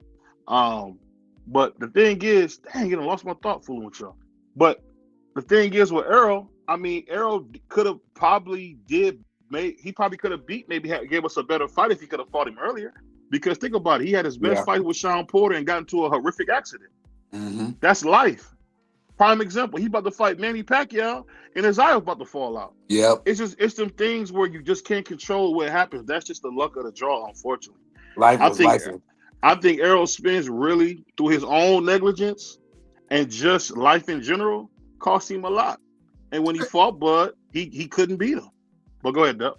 I want to ask this question. Go ahead, Freak. Go ahead, Freak. No, I was going to say, see, with that fight doing 750 pay-per-view buys at $100 a pop, they did well over what they was expected to do. And you got to remember, that fight didn't do 750,000. According to the reports, that's what the report came out at 750,000. Whatever the reports was, it was over 500,000. Yeah, the reports was 750,000. But regardless, it's still, y'all got to remember that they both took a guaranteed purse of $25 million on top of what they got on the back end. So they definitely maximized their dollars. Everybody assumed, and prior to the Tanks and Ryan fight, and the right side was there. You know exactly what I'm about to say.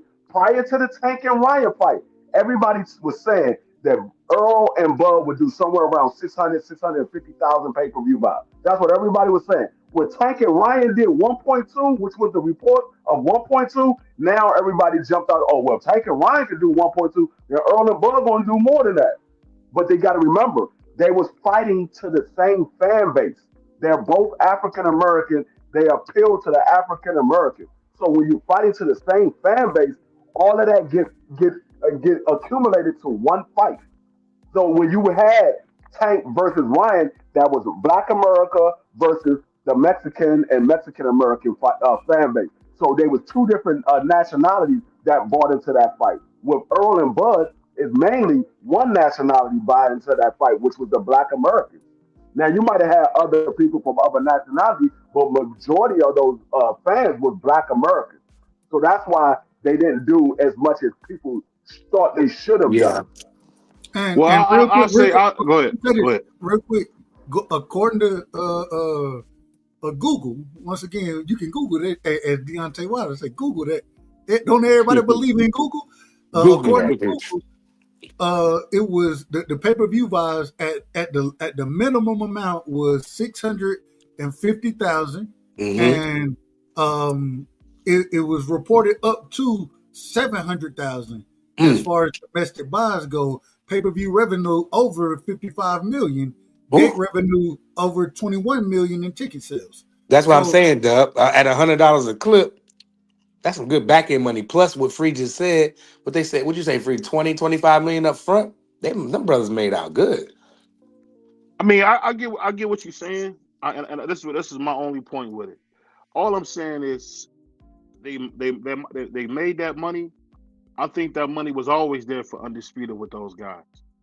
I put like this. I feel like I wish Bud would have kind of marketed himself a little bit better, but apparently he doesn't have to. I mean, because we've seen Sugar Ray Leonard and Tommy Hearns made good money when they fought each other. So it's not no such thing as, oh, they both fight to the same race. The fact is, if people want to see the fight, they're gonna come see the fight. It's just that how it goes. I mean, this is the lie that they tell us, is that Black Americans can't make money together. That's not true. Roy Jones and James Toney did great. That was different before the piracy and stuff like that. But the problem is there's no interest from outside fans. That's the problem that we keep seeing in these bigger fights. The people from Twitter, the people from social Instagram, they wanted to see Tank and Ryan fight. Nobody but hardcore fans like me, Dub, and Free and Prize are gonna buy a beer and watch the fight. That's all we're gonna do. We're not gonna go. I'll be honest. I shout out to Raycon. That's why I'm going to fights now. Shout out to Miss BVO and Raycon. That's why I'm going to fights. Yep. And other than that, I can get me a beer and watch it for free. But you learn as you want to get better at your craft. You got to invest in your craft, and that's why you see me going to more of the fights. And I'll probably go to about 4 or 5 fights next year. So that's what I mean when I say that. It's not even so much that there's no outside interest outside of boxing. Who talks about Bud on social media? Nobody. Who talks about Arrow on social media? Nobody. These guys did not do a good job of selling themselves. That's why the fight didn't do well. Say what you want about Tank. Tank's a huge name. The fight did well, though. You gotta understand this. Piracy was going on. It was at an all-time high. I got that, but going off a BVO point, right? The fighters selling themselves. One thing you have to remember is the reason, and I want y'all to understand this. They're called promoters. Right? If you're a promoter for a club event, what is your job? To sell that event. Sell. To get more guys, to get more men and women, you know what I'm saying, to come to that event. That's what promoters do. Hence the reason the name is a promoter. And so when we talking about these guys selling themselves, well, wait a minute. That's what I got a promoter for. To promote me. To sit here and big me up, to sell me as a brand. That's why you pay promoters. And the problem isn't the fighters, it's the promotional brands. It's these companies that's out here that all they want is, hey, we're gonna make the fight, but hey, you gotta go sell yourself now. But wait a minute. What the hell you my promoter for? We done forgot the whole and we use the times changed up. No, wait a minute. No, Tom think, all right, then don't call yourself no damn promoter then. You ain't no Well, promoter. the promoter put on, they book the venues and do the camera crew and wait a all minute. the fighters just fight, right? What is a... You got to sell yourself too, though, man. Fine. You have to. The promoter It's has too to many pay tools. for the opponent too. It's too many tools. Hold on. The promoter pays for their opponent too, though. That's what I'm saying. So the promoter does those things is what he do. Like as far as selling your. Hold on, salute to my brother Greg Hackett, man. Salute to my brother Greg deals with Hackett. the manager. Real Appreciate you coming when in. people are sitting there saying, If we Google this, if we Google the word promoter, it's a noun. Yeah, I know. Person or company that finances. Yeah, and but times have changed. Where these kids got these. Let me say this. The biggest this, like Ryan this Garcia. The biggest difference. This is the biggest difference from what you thinking about is different. These promoters have these guys as 1099 employees, pretty much. That's the thing you missing. So it's not like the traditional sense of promoter where you had an Ali where they was in business together. They're not in business together like they were. BVO. As a promoter, I make money by making you a bigger star. I know, Dub. But listen, that's my whole job. But Dub, like Jake Paul came in the game with. Let him finish. Let him finish, man. Hold on, y'all. Hold on. Let Dub finish. Go ahead, Dub. As a promoter, I make more money the bigger I sell you. The bigger I make you as a fighter, I make more money off of you by making you a bigger name. That is my job. That's literally the definition of promoting a fighter. If I'm promoting the company, let me finish, Free. I need to raise this company up in the people's eyes as high as I can raise them. Why? So the people come and invest in this company and I can make money off that company. That is my job. And the problem is what we see now is these promoters, they're not here to raise up the level of fighters. What they're here to do is take money from the fights. They're here just to take. They're not doing their job anymore. I can't agree with that. I can't agree with that. Hold on, Eddie Hearn's doing his job, bro. He'll tell a lie just to promote his fighter. He is doing his fucking job. Hey, man. Drop the F-bomb. You say what you want, drop the F-bomb. But like I said, my apologies. All I'm saying is this, Dub, because you're making sense, but this is the thing. It's not like that anymore. For one, the promoter's the first one to pay. The promoter's the first one to be paying. And then on top of that, we also give you money so you can go into a 6 to 8 week training camp. Then I'll give you more money to eat and take care of your bills while you're doing that. So by the time you come to your fight, you got a bill. And I got to get my money. This is the thing you got to remember. It's not like it used to be. These guys are pretty much 1099 employees, man.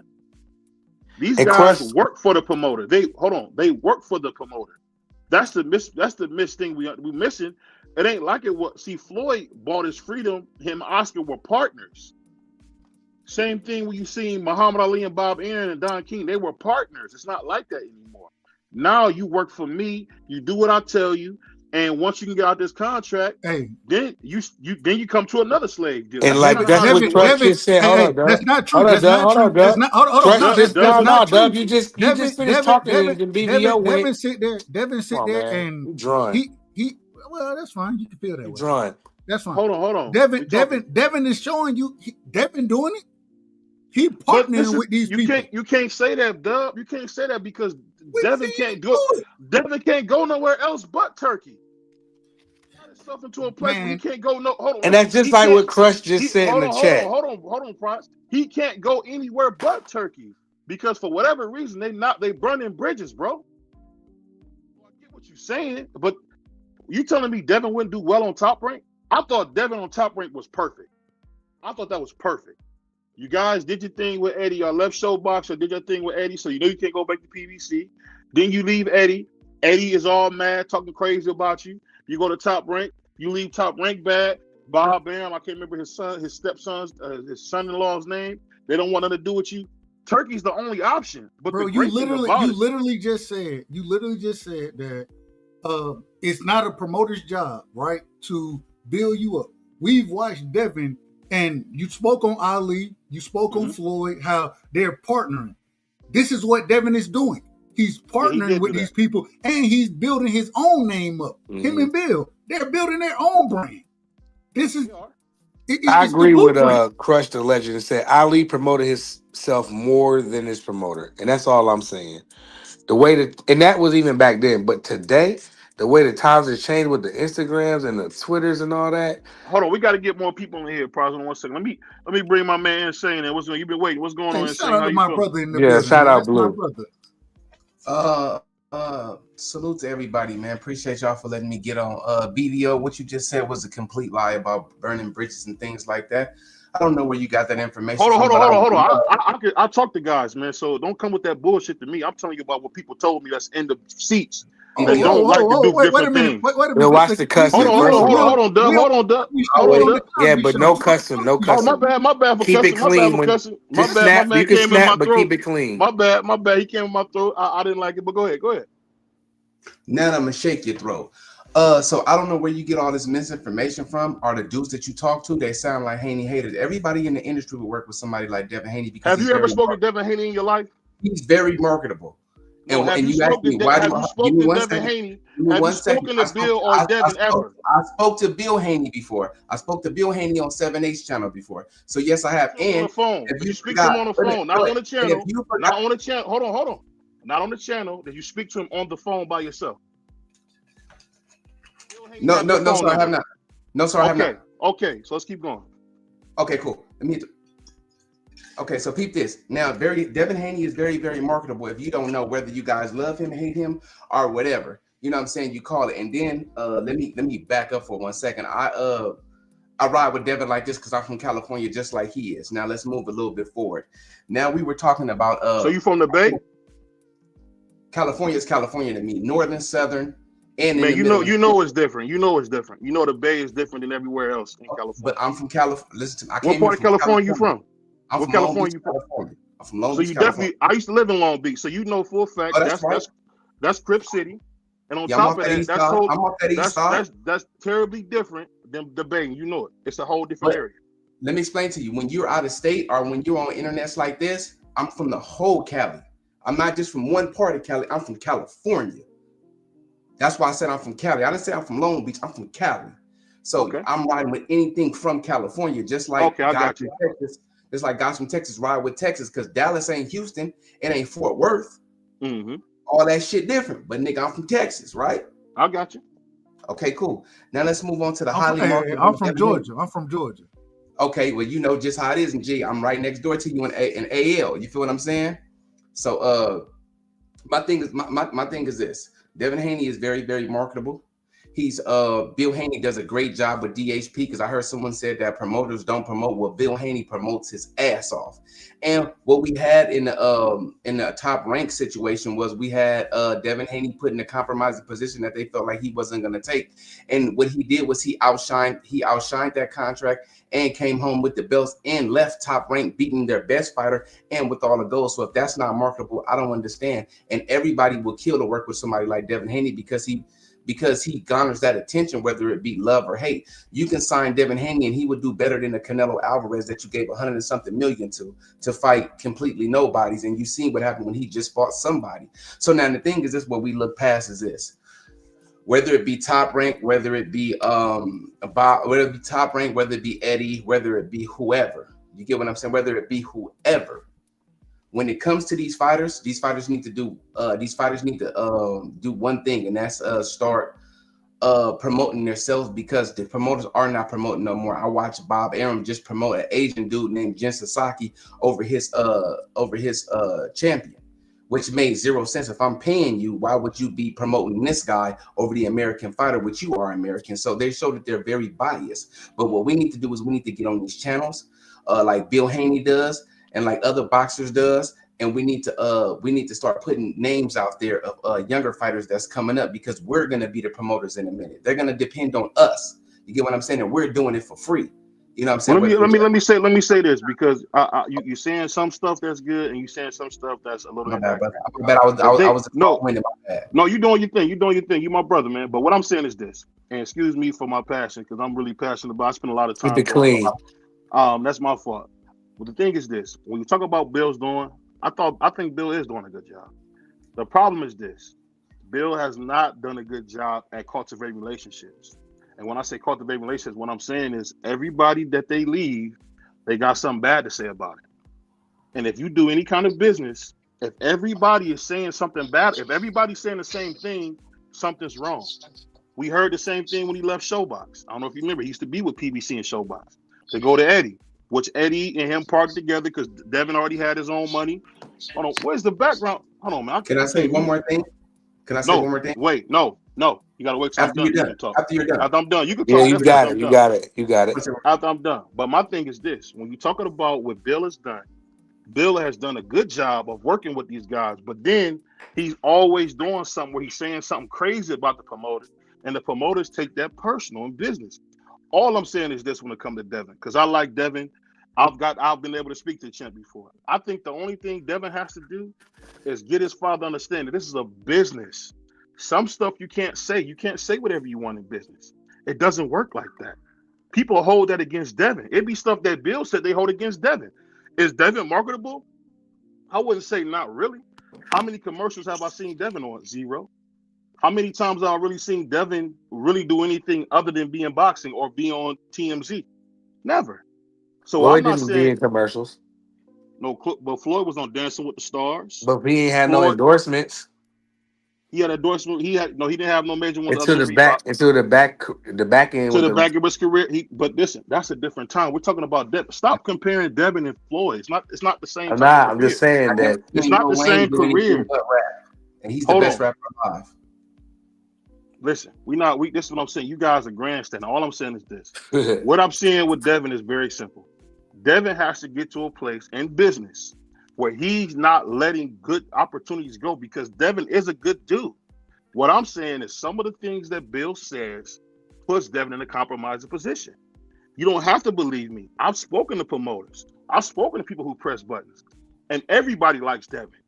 People just don't like the stuff that Bill says. Prime example, when you seen that whole blow up with him and Bernard Hopkins, that should have never happened. You never should have had Bill Haney going at a promoter that you making millions with. That doesn't happen in real business. I know on YouTube you like this whole fisticuff Jerry Springer stuff. It don't work like that. A lot of business is done by just handshakes and a cup of coffee. So I get what you're saying.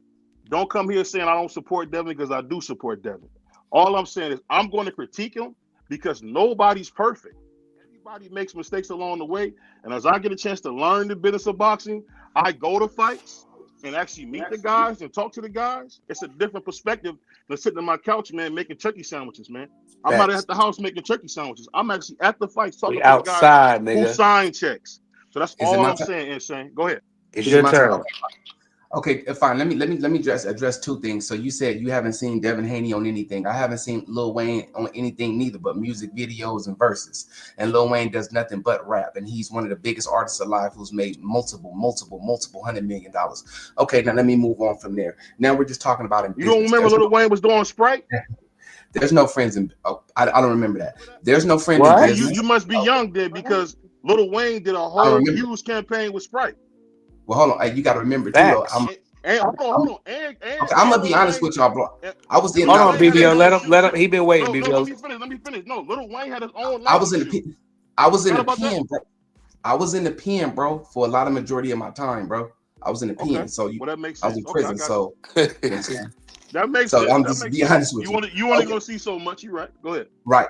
So my thing is about business. There's no friends in business. And sometimes business, when you're doing business with somebody, one party might not like the way you're doing business, but as long as money was made, it's called business. See, what we do when it comes to business is we put our feelings and emotions to the side, because this is business. Everybody ain't gonna like what's being said in business, but the business still has to get handled. So you may not like that I came in the office with a Raider cap on. You may have an issue the way I speak, but as long as we're getting the business handled and there's money to be generated, let's handle business. Who said there had to be friends in business? That's one thing that we leave our emotions out of. We leave our emotions at home when we go into the business world, no matter what's going on. Whether it be the customer being right, whether me and you have to put all our BS to the side that we just had last month or last year, we have to come together and do business. This is what business is. So though you may not like me, you still have to do business. business with me. And that's the first step of business, taking your feelings and your emotions out of it. I don't care how many shows you done been to. I don't care how many boxing events you've been to. I don't care how many hands you shook, dudes that signed checks. Eventually, the promoter will get into it with a fighter, and there will be bickering. And then what they have to do is put everything to the side and make the next fight, because it's all about business. No, they don't. No, I'm gonna tell you, no, they Business don't. You know what they do? bullshit. You know what they do? You know what they do to guys that get mad at it? They shelve their ass like they did Mikey Garcia. They Did I shelve say them and they anything never wrong, fight. brother? No, you didn't say nothing wrong, but they shelve niggas they don't like. I understand, but I'm just Do speaking you know? on Do business. you know that they stole Mikey Garcia's career from him? I do know that. Do you know Andre Ward damn near didn't have a career because of promoters stealing his career from him, putting his ass on the shelf? So you got to speak facts when you speaking to me. You're not talking to no Rudy Poo nigga. Outside of boxing, Hey, real quick, don't forget about the great business in whole, in general, just business. Don't forget about real quick. Don't forget about what they did to and shout out to my brother Free. Don't forget about what they did to Mr. Gary Russell. Gary Russell talked back to Floyd, and they dog near put him on the ice for years. But there's Tevin Farmer. Tevin Farmer's about another one. Tevin Farmer had to go with Eddie Hearn, took on these crazy. I remember he defended that IBF 130 strap like 4 or 5 times in 1 year because he had got put on the shelf by everybody. I'm trying to tell you, and this is for me. This is me. I'm gonna give you an example. Now you went to the pen. I was in the youth authority. I never was in the Dolphin City. I was on the youth authority. In the youth authority, there's certain ways that we gotta move with cats. Was you in YA in California? Pardon me? Was you in YA in California? I was in Ohio's. Ohio. Okay, my fault. Hey, real quick, BVO. Shout out to Miss BVO, man. Shout out to Miss BVO, as always. Shout out to Miss BVO. Miss BVO, man, you was doing your thing out there. I don't know how you deal with the brother sometimes, and I love my brother. I don't know how you deal with him, but you was doing your thing out there. I know how she deals with him. Shout out to Miss BVO, man. I know exactly how. This is all I'm saying, and I want you to look at this as a boxing fan because this is something I had to learn. Everything is off relationships. Why do you think, and this is going outside of boxing, why do you think Magic Johnson makes so much money? Because people like him. And I'm trying to tell you, a guy like Devin Haney is likable when you get to talk to him, you get to meet him, he's likable. I'm telling you, sometimes the way Bill moves messes him up because there's nothing about Devin's life that tells him he shouldn't be the biggest star in boxing. But guess what? He wasn't chosen. They chose Tank. Insane. I want to, and I want you to cook after this. I want to give you a prime example of it. Okay. Me being, and anybody on the panel, they'll tell you, I love that. I'm always gonna rock with that, right? Shoot the Miss BBO. Bill on the panel told me, man, we don't want fans like you, nigga. And the question that was asked, the question that I asked him is, what's next for Devin? As a fan, man, what should we be room for? Give me something that we should be talking about. What do you think, as a fan, we should be pushing for? That type of thing. And he was like, well, shit, if that's what you want to ask, nigga, we don't need fans like you. It's more to it. It was more to it, Dub. Tell the whole thing. Well, KO was that's what I said. KO was on a whole nother movement at that time, and he was going at Bill. So I kind of feel like Bill he was getting attacked. He was getting attacked. Yeah, he was getting attacked. But I wasn't attacking. I wasn't. But you was on the panel though. You got a stray, man. You caught a stray, yeah. But my thing is once again, even with that being said, I'm not gonna stop fucking with Devin because I rock with Dev, and I think Dev is one of the most personable. Man, he, in my opinion, I think Devin can. I think he is a star. You know what I'm saying? I think he's a star out there in the sport of boxing. I don't think he is. I don't think it. Yeah. I'm gonna tell you this and say and I'm gonna go back to Dub. What Dub is saying is everybody. I call the nigga Black Jesus like y'all do. What you want me to do? I call the nigga Black Jesus just like y'all do. I like the nigga. I think he can fight. But I'm telling you, just why would Bill tell Dub, a hardcore fan of Devin, we don't need fans like you? He got caught with a straight up. I need Dub's money, and I need Dub's money, and I need your money too, Insane. As Prize Fighter said, maybe he caught it straight, but let me it wasn't no maybe. He caught it straight. Okay, but let me say this. In business, do you think that everybody likes Donald Trump when it comes down to business? You think everybody likes P. Diddy when it comes down to business? F relationships. We're talking about money. I don't need a relationship with you to get money. I'm talking about outside of And boxing. saying you do, and saying you do. I'm trying to tell you, and the reason I'm gonna tell you why you need, I'm gonna tell you why. Think about it. When guys like me and you go through the things we went through, especially when we talking about trying to get ourselves back in society, what do we have to do? Somebody has to be on our side because they like us, bro. That's what I'm trying to get you to understand. Nothing else you're saying is wrong, but people have to like you. You know what? Go ahead. And that's very understandable, but how many people like their managers at work? How many people like their general managers? How many people like their CEOs? No, I don't. I hate this job. I hate the person that I work for, but yet I have to come to work. You get what I'm saying? And that's in any business. That's in any frame of business. I don't like Diddy. I don't like the way how Diddy get out. I don't like the way how Diddy talk to me or make me go walk for a cheesecake. But I know he's signing the checks, so I have to be here because this is business. No matter what in business, take your feelings out of business. I don't care about relationships. I don't care about anything. Can you make me some money? Yes. Come on. But why work for money? Why work for something that you don't like to do? That's this part is of the your biggest problem thing. now. When as a manager, right? You gotta love what you do, bro. No. As a manager, my team, the way I always treat my team, I'm gonna ingratiate myself with my team because I need y'all to succeed, right? So even when we're talking about making money, it's much easier if there's a good relationship there for us to make money. It's much easier. And I ain't gonna lie to you. Hey, they always say it ain't always about the easy side. You know what I'm saying? You can't always take the easy route. But what I will say is that building relationships are very important. And one of the reasons I can guarantee any team that works for me, I guarantee we're going to be successful. The reason I can guarantee it is because I'm going to build those relationships and I'm going to make sure that I take an interest in you versus the job. You know what I'm saying? That's my management style. The reason I do it that way is because that's what motivates you. Just taking a slight step back and saying, you know what, I'm invested in you. That means something to people. It means something to everybody. Everybody want to feel a type of way where, the person that I'm rocking with, you know what I'm saying, the person I'm working for, they taking an interest in me.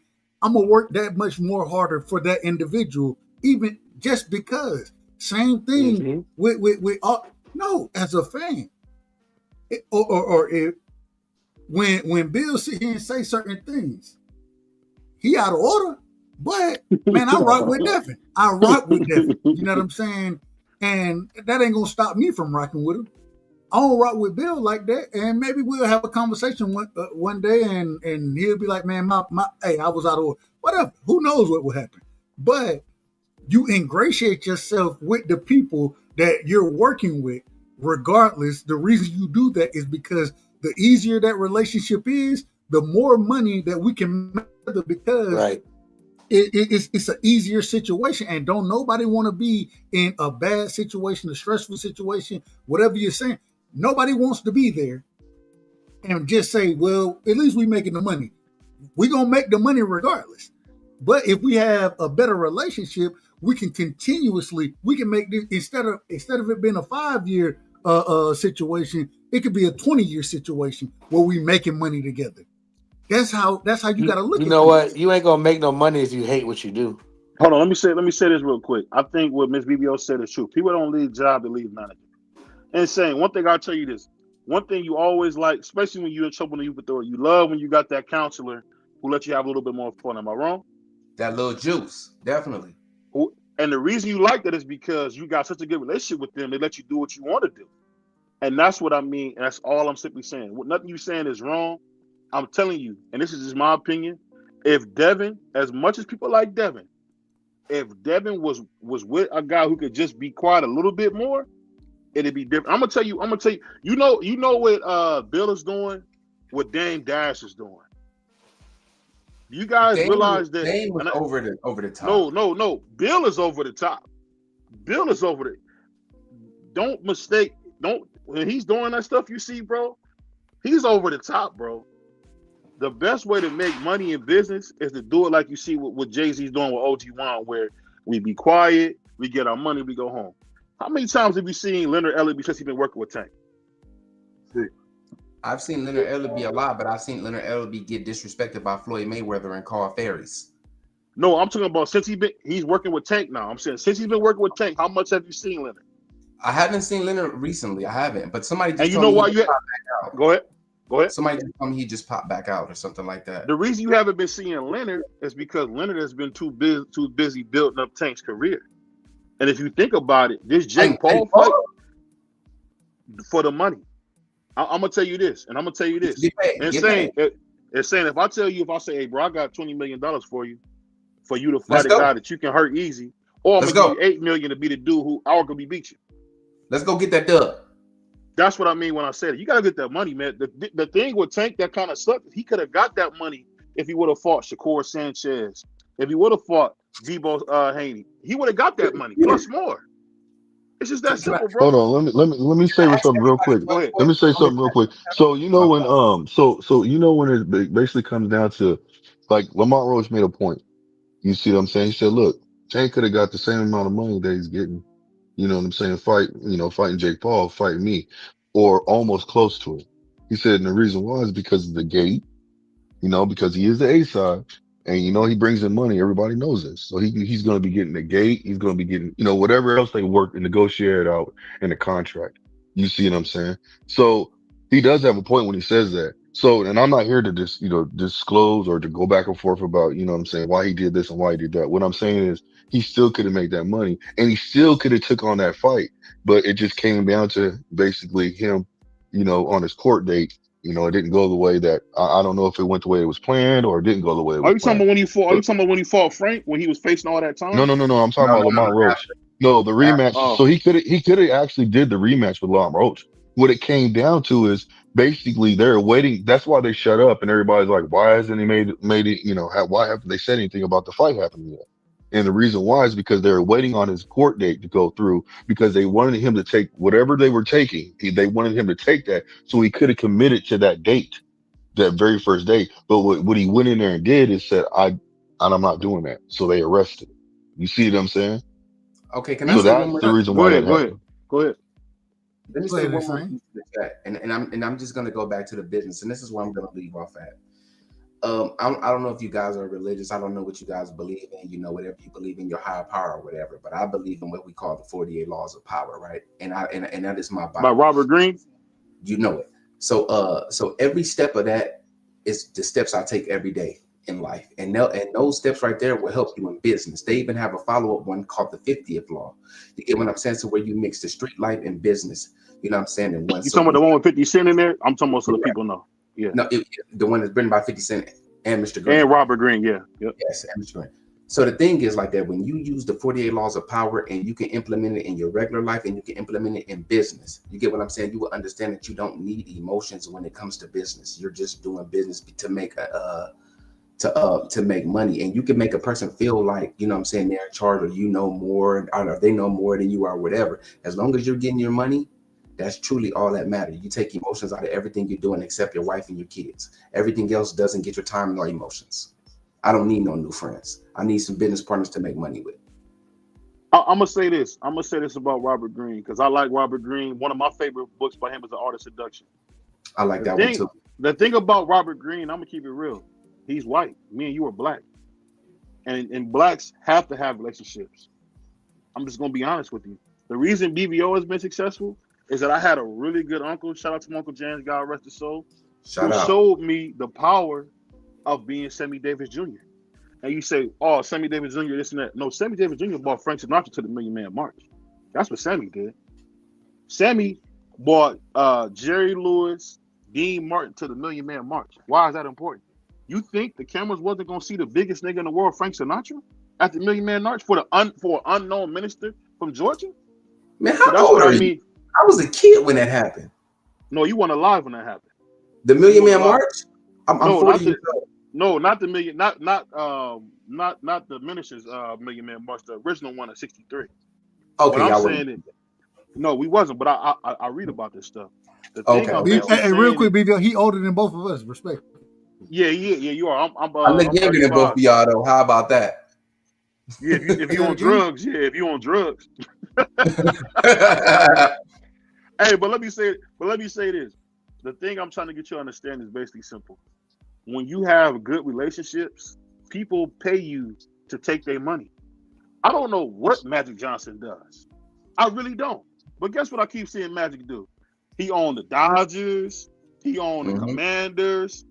I mean, I was reading this thing where they was asking Magic to come be a part of Manchester United because the power of people, people loving you and liking you, that's real currency. And that's what I mean when I say relationships are so important. The whole reason why Muhammad Ali was who he was because people loved him. They loved him. Yeah. They loved him. They believed in him. Muhammad Ali could take a dump outside in a bag and put it outside their door. Man, I love you, Muhammad. Thank you for taking a dump, putting it outside my door. You're so nice, man. That's how much people like him. And the only thing I'm telling you is this. Devin Haney is the only guy I've ever seen who's not a villain get painted as a villain because of what his business partners do. And I don't know if that's good or bad. I think Devin should be huge. I think he should be. Villain when he said he wanted to fight Tank and beat Loma? Or was he painted the villain then? He was painted the villain. I'm gonna tell you, he got painted the villain. He got painted the villain when you kept having Tank who didn't want to fight. Let's just be real. Tank never wanted that fight. Then on top of that, you had them kind of building their name off the sparring with Tank, and then the sparring came out, and you seen the sparring wasn't what people thought it was. Facts. At the end of the day, what it boils down to this. I think, and people get mad when I say this, I think Devin should get a regular manager and say, "Hey, Dad, I want you to be my trainer, and handle my day-to-day. I want you to be my chief of staff." But get somebody else so it can stop being all about Bill. What other manager do you hear about this much? You know, there's no slight to Bill. Go ahead. Teofimo Lopez's dad. My thing, I love my dad. Tio's dad ain't no doggone manager. Tio's dad is a trainer. But hold on, BVO. I love my dad though. If my dad want to run it, if my dad been running the show, he's gonna run the show now. And that's my dad. Like I love my dad too. But let me ask you this. That man with my life. Like I don't trust him. Let me ask you this. Now I know. Now insane. I'm keep it real. You around our age, just a little older than me. We know our dads can be the most embarrassing niggas in the world. Am I wrong? Sometimes. Am I wrong? No. Talk real. Nah. They definitely can. Talk real. Overall. Don't give me that stuff. You say you from Long Beach. Tell me what you talking about, cuz at the end of the day, I know, you know exactly what I'm talking about. Our dads can be embarrassing. And sometimes you gotta say, "Hey, Dad, chill, dog, chill." That's what I'm saying keeps happening to Devin, man. He keep having his dad. We gotta say, "Chill, bro, chill." That's the same thing between Brian Norman Sr. and Norman Jr. Jr. told his dad, "Hey, you need to fall back a little bit. You're doing too much." And his dad came out there and publicly admitted that and told that, expressed that to everybody. My son told me to back off, so I did. So I have to stop doing certain things because my son told me that. So he's allowing his son to basically be who he wants to be, and he's just sitting there assisting him, just trying to act, trying to do the best he can to direct him in the right direction if he can. But give him the advice that he needs. But there is a thing as far as, and hence the reason it gets so sticky in this conversation. Bill, he the trainer, the manager, and the promoter. Well, we just sat here, and me personally just said that niggas ain't promoting like they supposed to be promoting. Well, Bill is. And a lot of him going on these shows and doing what he do, that's part of being the head of the promotional brand. You know what I'm saying? Devin is the CEO and Bill is the president of Devin Haney Promotions. So as the president, nigga, that's my job to go and promote that. And that's what Bill does. You know what I mean? Like that's why I say it's a sticky situation because you could turn shit off to some degree, but when you get on these panels like Bill do and talk the shit that Bill, and for everybody in the chat, man, y'all matched the $2, man. It's $2. Y'all matched the $2. Me and Miss BVO and Prize, we done all put $2 in the damn super chat, man. Y'all know y'all go buy Dutchess and cigarettes, so this it ain't that crazy. But same thing. It does go into it does go into being that manager and having so many different titles that Bill has. It goes into that.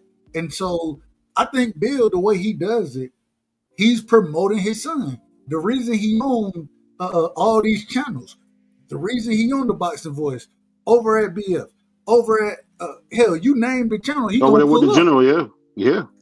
He gonna pull up. That's what Bill does. And the reason he does it is because that goes into the promotion of his son, which is his business at this current moment in time.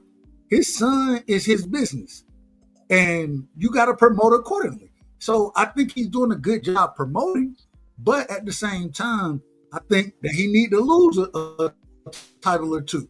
And when I say a title or two, maybe not be the manager, maybe not be the trainer, but continue to run DHP Promotions the way you running it. Yeah. That's how I would look at it. That's what I would say if I was Devin. I would be like, hey, know Dev don't want his dad in his corner for security for mental reasons? I don't know what Devin. I said this a long time ago. Yeah.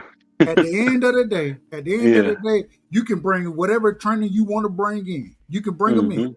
But that trainer needs to tell Bill the information, and Bill needs to tell Devin the information. The reason being is because Bill has Devin's ear.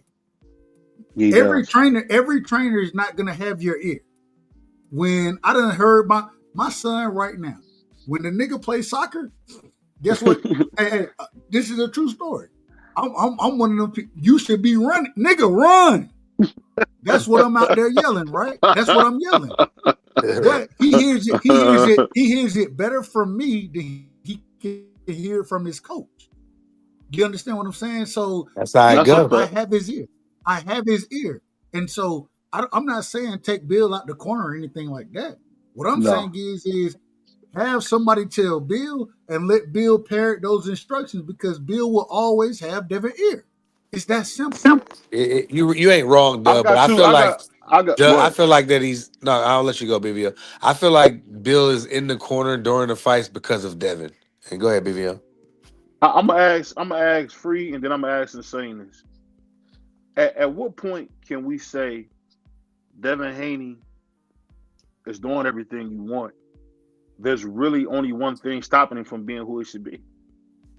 I'm gonna be honest with you, and I don't like to get this out too much. I would have reserved this for a Spanish fighter, but you honestly could probably say, I gotta give Devin. Wait a minute. Did you say you want to reserve it for a Spanish fighter? I'm being real. You want me to be real, or you want me to not tell you the truth? I'm gonna reserve it. Hold on. What? No. Answer this question. Why do you want to reserve it for a Spanish fighter? That's what I enjoy. I enjoy Spanish fighters more. Straight like so that. You want me to lie to you, or you want me to tell you the truth? No, hell, but y'all act like y'all don't know this already. That's what y'all. This ain't no secret. This ain't no secret. BVO go for Spanish fighters. Insane. Am I wrong? Have you not noticed that BVO go for the Spanish fighters? That's crazy.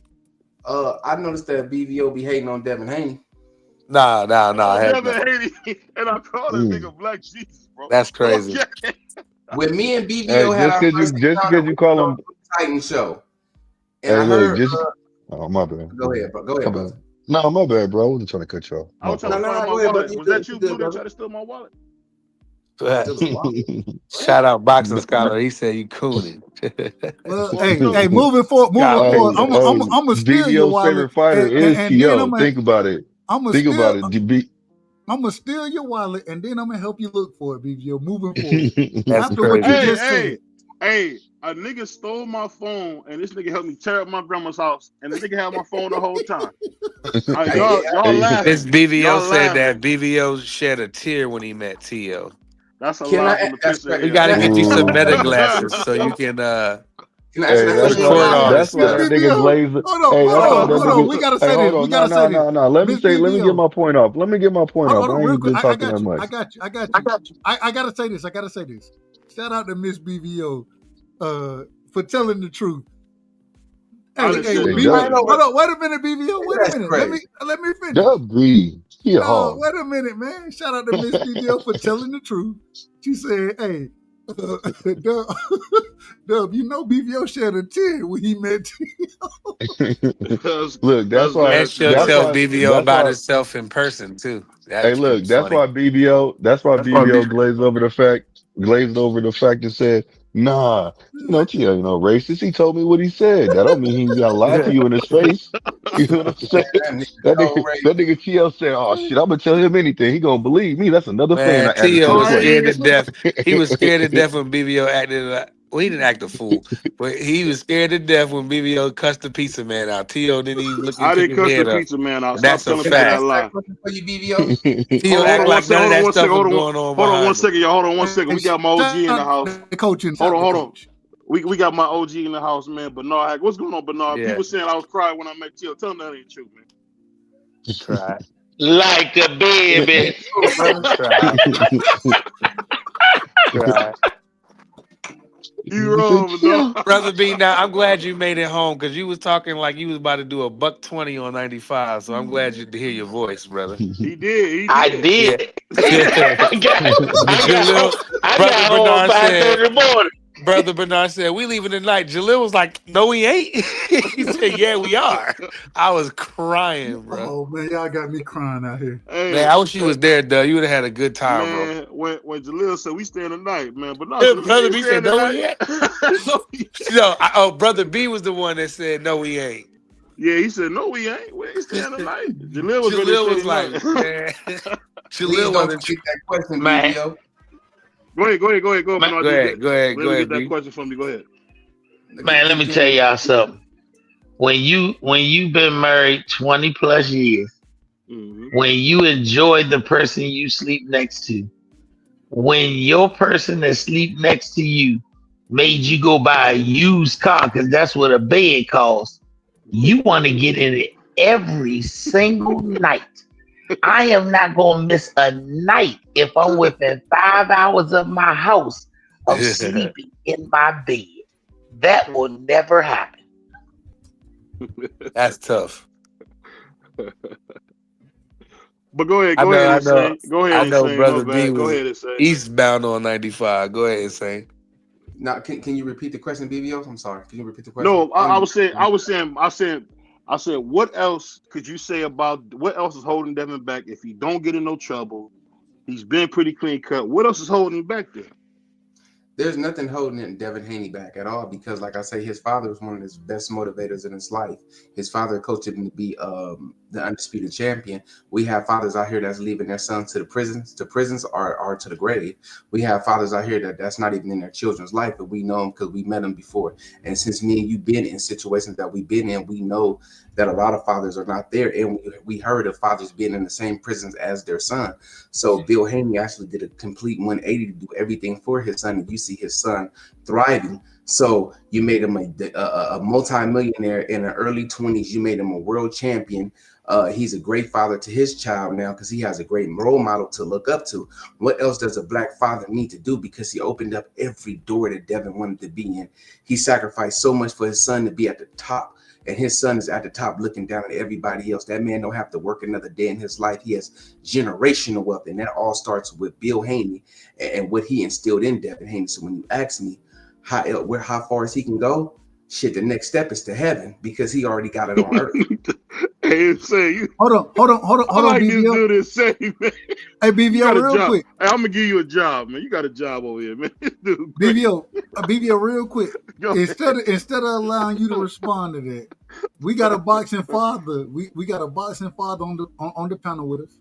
Shout out to the old and coach. I got to tell you, I went back and I listened to our conversation. I was like, man, you damn right. I might need to sell that motherfucking jersey for $1 million, man. I probably should sell that. I probably should do it. Hey, but Coach, man, what's your thoughts on? Hey, Coach don't spare no feelings, man. Coach cussed me out the fight, so shout out to Coach. Won't be the first time, won't be the last. I ain't got no problem with it. Coach, what you think about what Insane just said about being a boxing father? He was 100% correct. Bill Haney and I are only nemesis when it comes to talking about boxing. His son and my son fighting each other. I have the utmost respect for Bill because at the end of the day, Bill did it his way and he did it with his son the way they wanted to do it. At the end of the day, Bill showed loyalty to his son. He didn't show loyalty to any one company. And he did what he was supposed to do. A father's job is to be the bulletproof vest for his son. Bill has taken every single shot so that Devin didn't have to take a shot other than in a boxing ring. Bill has done it exactly how you're supposed to do it. If you attack Devin, Bill will jump in front of you.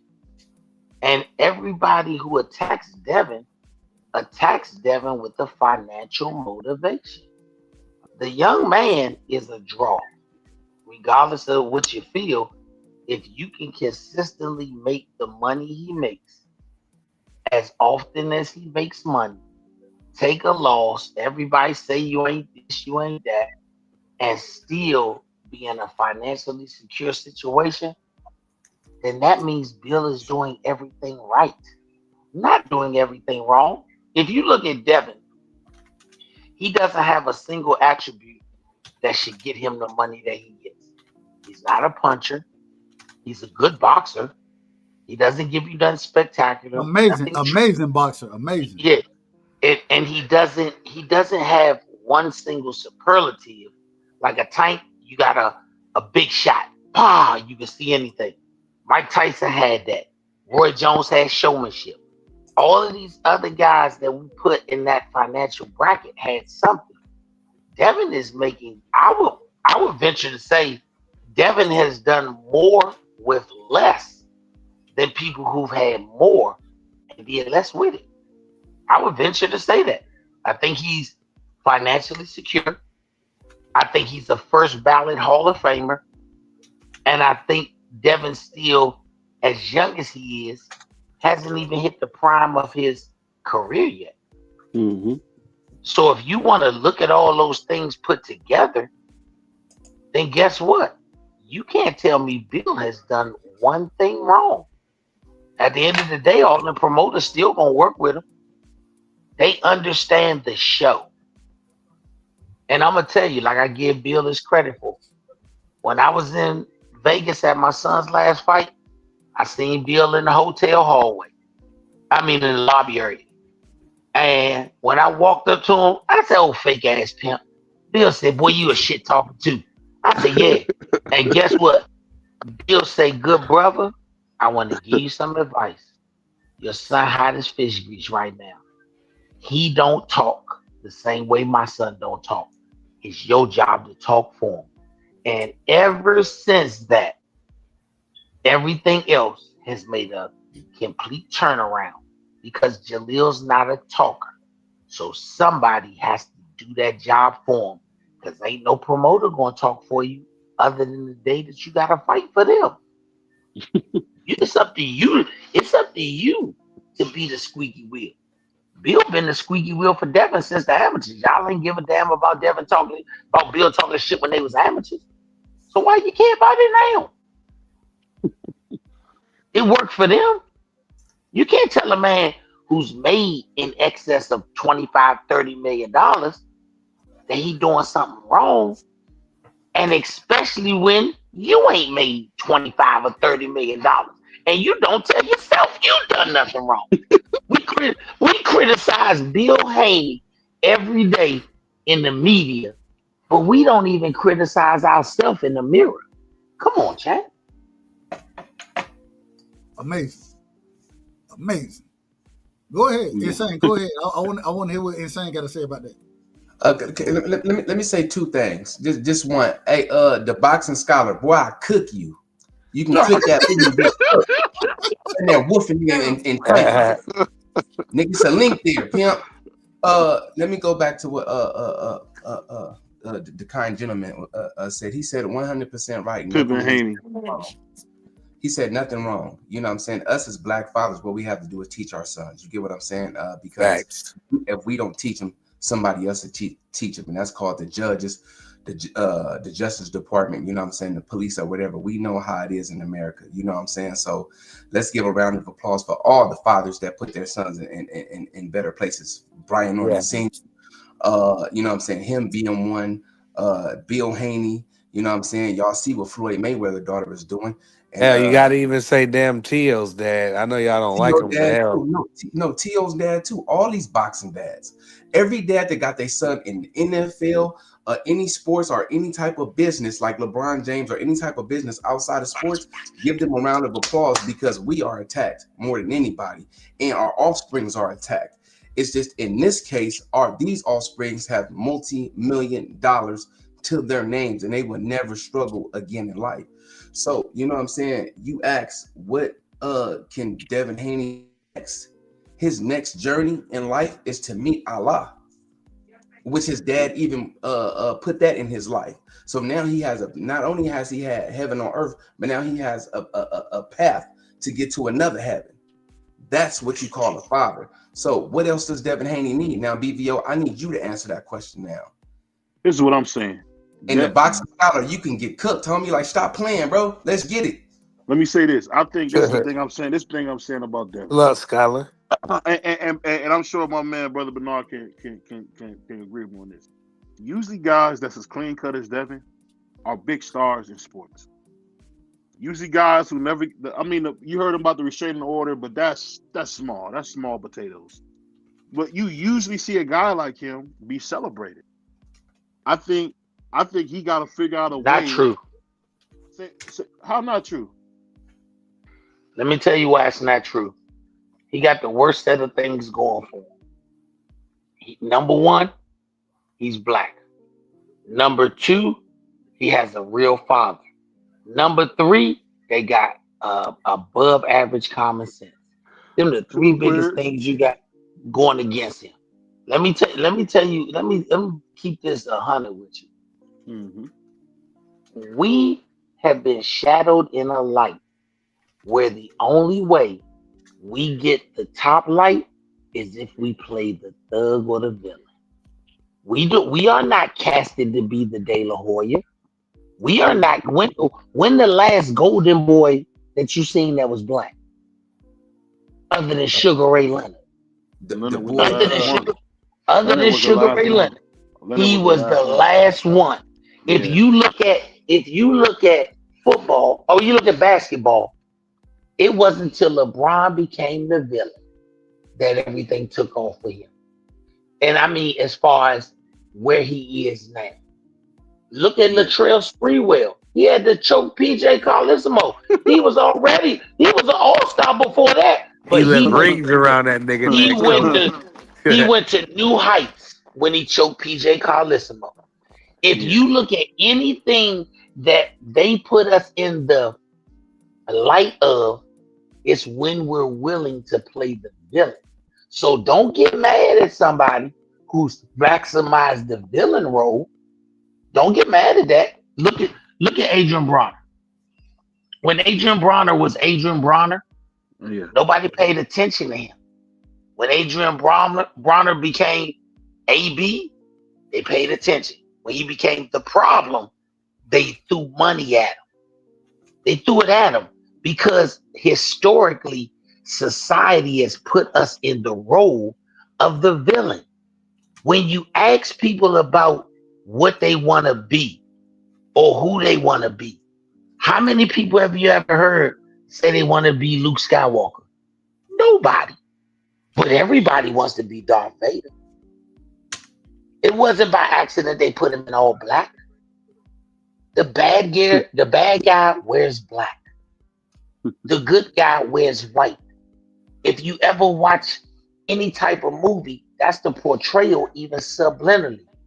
Faye Ray was the damsel in distress, but she was being captured by King Kong. Everything society-wise puts us in the villain position.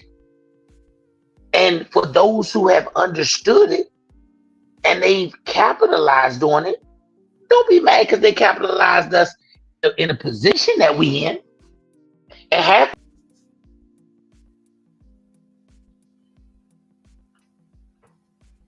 Damn, what happened? I don't know.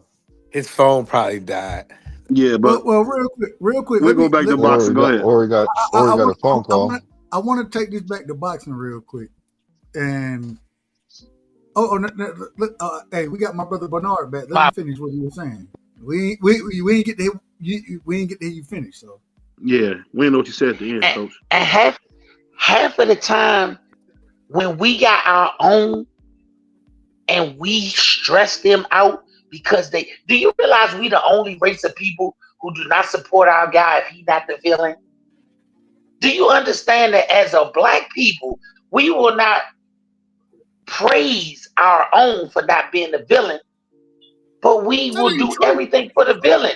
Listen to me. Let me give you this. I'm gonna give you a real live example. All right. Your mama, not you personally, but your mama in a black community got $100. She will send her entire $100 to the penitentiary before she sent it to the university to buy him a book. That's a fact. Think about it. Think about it. She will not buy the scholar kid a book, but she'll send $100 to the penitentiary. We sit up here day in and day out, and we watch podcasts that are dedicated to nothing but praising dead dope boys. They got 10 million subscribers. Hey, 10 million subscribers. Hey, the only thing they do is praise dead dope boys. The Mo3 sector is crazy. I ain't lying to you. The Mo3 sector is crazy. Do you understand that? Do you understand that behind the Cosby Show, and we know how long the Cosby Show was on, how long ago it was on. Do you understand the highest rated black TV shows is where we acting like buffoons on Housewives of Atlanta and all them type of, loving hip hop love. Once again, those are the highest rated shows. That's the highest rated shows behind the Cosby Show for black people. That's nasty. To tell us you don't believe that the only way we get paid is to be the villain. I don't have to give you boxing examples. I give you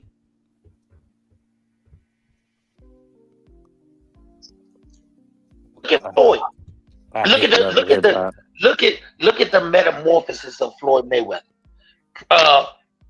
Floyd Joy changed his name before the Olympics to Floyd Mayweather Jr. Floyd Mayweather Jr. came in as Pretty Boy. Pretty Boy changed himself to Money Mayweather. Money Mayweather changes up to TBE, and every time he changed, he got richer. More money. So that tells us that the following is behind us being the criminal. The number one T-shirt in Mexico is El Chapo. The number one T-shirt. Number one selling T-shirt is El Chapo. Yeah. And the young boys won't be able to tell you about Martin Luther King, but they'll be able to tell you about El Chapo. You know what's funny about that? You remember when we used to have the Cane Band of Snowman shirts? They used to make us put it inside all in school. Hey, shout out to the Snowman, man. Shout out to the Snowman. Hey, you listen to rap music. You listen to rap music. We got more rappers who take on the moniker of criminals as their name, influence, and what they want to project to society than anything else. Rick Ross, one of the most celebrated criminals that ever came up, real guy who had to put real work in, is getting overshadowed. He in boxing now. But he get overshadowed by a guy who used to be an officer that took his name. No disrespect to Rick Ross, the rapper, but goddamn, man was an officer. Respect. Listen, you got a black man who took on the name Irv Gotti. You got Noriega and Capone. Rapper. Siegel, that's a good one. You got once again, we understand that black people like to say we love another Martin Luther King, but they show that they don't want another Martin Luther King. They want another John Gotti, Rick Ross. That's what they want. You got 3-year-old girls dressing like Nicki Minaj, but you talking about you want something different. You got young men who run around here dressing like the American gangster, the worst version of it, and they go in the store with tattoos on their face looking like Lil Wayne, but ain't got $1. Do they realize Lil Wayne did that stuff after he was a millionaire? These dudes doing it at 0 heirs. They are 0 heirs, and they talking about Wayne do it. Can't get a job nowhere because they're following the path of I want to be a criminal. The path of nonsense. And you think that I'm an Allen Iverson fan, 100% AI fan, but AI ushered in the era of gangsterism into the NBA. He ushered it in because that's what they were looking for. And guess what? The NBA did the politically correct thing with those $20,000 fines. But at the end of the day, the NBA capitalized off Allen Iverson's success because that brought in what they were missing, the thug money. Be real. Before Allen Iverson, NBA players was wearing suits. They'd drive their Rolls Royce, their Maserati. Yeah, like Michael Jordan, yeah. Allen Iverson came in here, and now NBA players was looking like the greatest dope boys. Yeah, they look like the greatest dope boys ever. They put a dress code on like girls now. They put a dress code out there. So once again, don't tell me Bill doing something wrong. Devin is not a gangster. Devin is not a thug. I don't want to see Devin try to portray that. Be Devin because your father, once again, got enough credibility for you. Let ride that credibility. Let me tell you something. John Gotti sent his kids to college so they can be district attorneys and shit like that. He ain't sending them to college to be thugs. Why we do the opposite? You got $1 million dope boy that want to make his son the next $1 million dope boy. So, I'm proud Bill don't do that. Much as me and him go at it, we go at it related to boxing. I'm not saying nothing about that man's wife. I'm saying something about him and his son. Period. Because at the end of the day, I want to fight him. So Bill Haney said, make it. You keep talking about it. You keep winning. When it's time, we'll fight. I hope it do come there. I want to take it back to boxing. Because hey, I think the majority of people would agree with everything you're saying. I think we would all on this panel agree with everything you're saying. But I want to take it back to boxing. I saw something interesting earlier today. Troy Isley is training with Devin, right? He's in the camp. He said he's trying to get. This was on Mill City. He said he's trying to get Devin, to be as sharp and Devin looking sharp, those type of things. He said something that was interesting though. He spoke on the power that Devin has, and I'm one of the people who I think that as Devin doesn't cut more weight, he'll be more powerful. I think he'll be. I think his stamina will be better. All those type of things. His chin will be better. He ain't never really had a stamina problem. The man is always in shape. But Troy Isley said something to the degree that he ain't no real puncher like that, but he can box his ass off. I think we would all agree on that. My question is, what do y'all think Devin Power will be at 47 now? Can I answer that question? Please. Go ahead. Well, we seen what his power was at 140 and 135. He sent them dudes to the hospital, i.e. Lomachenko broke his ribs. He sent Regis to the hospital, broke his ribs. He sent Jose Ramirez to the hospital with rib complications. Now that he don't have to cut them extra pounds off or whatever, he's going to be bigger, stronger, and faster. So there's no more drain. There's no more being drained. And you know how accurate that man is. That man put together accurate punches and punches in bunches. That man is going to end up punching a hole through Brian Norman, not just off of a hole through. Not just off of the weight cut or nothing like that, but something He's saying you a Devin Haney fan for real, huh? Something. I'm from California. Called control angle. Right? I know. I didn't ask you where you're from. I said, are you a Devin Haney fan? That should have been the yes. That should have been the yes. I'm a Devin Haney fan. I'm a Wilder fan. You know what I'm saying? I like a lot of. Okay, so that's what I'm saying. Let him finish his breakdown. Let him finish his breakdown. there's something called control anger, and that's what I believe Devin Haney is going to go in this fight with, something called control anger. And I really believe, honestly, just like the rest of them dudes outside of Ryan Garcia, Brian Norman is going to the hospital, just like the rest of them dudes did, but maybe even in a worse situation. And after this fight, I'm going to go for Brian Norman because I'm a black and I love black, and black come first to me. That's it. Go ahead, Blue. What? Go ahead, Blue. No, I was just saying because the way he talks about Devin Haney just lets me know, and I'm pretty sure other people have gotten the same thing. That I can just tell you're a Devin Haney fan. It doesn't matter where you're from. I'm a Devin Haney fan. No, you're not. You kicked off the thing, Dub. You kicked out the group. Let me say something. I could be from anywhere. I could be from Canada. If I like Devin Haney, like Devin Haney. It doesn't matter where I'm from. I was just asking if you're a Devin Haney fan. I just wanted to clarify that. I pretty much assumed you was the way you talk about him, but it's all good though. Everybody has a favorite fighters, and I'm not trying to call you a fanboy or anything like that. So you good? Is it the way I articulate it? No, it's not the way you articulate it. It's the way you talk about him. Oh, I don't like that, but all right, I get it. You trying to say he a pickle puller?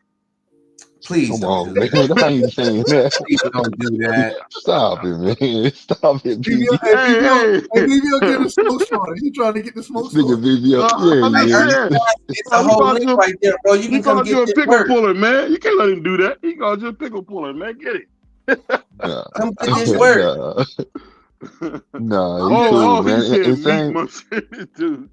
Real quick, Look, I ain't saying nothing. I ain't saying nothing what anybody else is saying. I just wanted to make sure because in my head I'm like, man, you jump in the bat for Devin Haney, so I understand it is what it is. Insane. Let me ask this: do you think Devin and people? I've always said I don't think the man chinny like people want to say he is, but this is the narrative that's painted of Devin. Do you think at 47 his chin will be better according to those individuals that call him chinny? Do you think? Well, yes. And I gotta say this. Even shout out to Jaleel. Jaleel, he brought up Devin when we were talking about the whole chinny situation. That he went. Hey, Jaleel brought up Devin and said he felt like Devin was chinny. Do you think that Devin chin will look better at 47? Yeah, I do believe it's going to look better, and I'm going to give you some examples why I think it's going to look better. For one, it's not going to get touched in the way we guys think it's touched, because Devin is what you call a slick boxer. First, I seen him get touched by Jose Linares and still keep his bearings together and cruise to a 12-0 victory. And that man only Lomachenko got dropped by Linares. Nobody don't talk about that though. Well, when they fought at 140, they fought at 144, right? With Ryan Garcia and Devin Haney, correct? No, they didn't fight at 44. They fought at 40. Ryan just missed weight. He just missed weight. Ryan was weight. But at 40, when he fought Ryan Garcia, now we're speaking of Ryan Garcia fight, he got up. A lot of people would have just gave up. That man was not just on Austrian, he was on Nandrolone too. And Ryan was already a destructive puncher. So Devin Haney showed you I can get up and win every round and keep my bearings, and even if my equilibrium is off. And if I've been hit before and we get to stumbling and that ground get to moving, he showed y'all I can deal with that. My mind is focused and I'm set and I'm trained to still go through here and win these fights. To win this fight. That man was hurt from the first round to the 12th round and won every round that he did not get knocked out in. Now, if I'm wrong, tell this dude right here to come up here to MOC at the end. You can come up here and get this work too, homie. You and your girlfriend Ernest. But besides that, I think wait a minute. Hold on, man. That's Crush the Legend, man. That's the OG, man. We ain't gonna talk crazy about our OG. Hey, look, let me say this. Hey, Crush, you don't want that. Crush will go in at you, bro. Come on now. All this smoke y'all got over here. All the smoke y'all got, line them up. Hey, you know why Devin gonna be better? I'm gonna tell you why Devin gonna be better. Talk to me, OG. Devin's gonna be better because Devin, every time he's moved up in weight, to me, his chin and legs have been better because he doesn't have to take as much fluid from around his brain. I agree. The more fluid you can keep around your brain, the more your body can respond at its best. That's why guys spar all their big heavy rounds early in camp, as opposed to when they get closer to the weight. That is what's going to make Devin better because he is not taking as much out of his body to make a weight that he had to make when he had to make it. That's the only reason he's going to be better. The boy is a superb boxer. I don't take that from him. I think it'll go to distance. You think he get more powerful? No. Let me explain. Let me explain something about power. Power is a gift from God. If God gifted you with power, you can throw the worst punch in the world and get the biggest outcome from it. But if you don't have power, you can throw the greatest punch in the world and it don't even faze the guy. You can be strong. You can get stronger. You can make yourself physically stronger, but that's for pushing and pulling. But you don't make yourself a bigger puncher. It just doesn't work that way. You can bring all these guys with all these machines in there. This will make you a bigger puncher. And it doesn't. That's a gift from God. Punching is a gift. But for how every Lord gift punching so hard then, Coach? Because he wasn't punching like that back in the day. Lord could always, as Londe Laura. Lord could always punch, but the longer he stayed in America and wasn't with the Cuban coaches, he learned to sit on his shots. So it was always there. They just adjusted his technique. Oh, okay. You can't. I say I taught my son correctness of punches, but God blessed him with the puncher power. That's a gift. That's not nothing. The reason we are so enamored with punchers, because we know it's a gift. But for every puncher, God gives a gift. God also gives a curse. A lot of punchers don't have great chins. And a lot of dudes that can't punch have great chins. God balances every man out. Terry Norris can hit you with an ugly shot and get you out of there, but you can pluck him on his chin and he gonna fall out. And that's my guy. But I think what we have to do is praise this fight. And I'm gonna tell you why you praise the fight, because both guys, young in their careers and young in their life, are taking on challenges that guys that we give 50, 60, 70 million dollars to won't do. Facts. And that's not an individual person, that's across the landscape of the sport. Coach Bud Crawford stepped up. Devin and Norman are stepping up. But we give them time on the mic when they step up.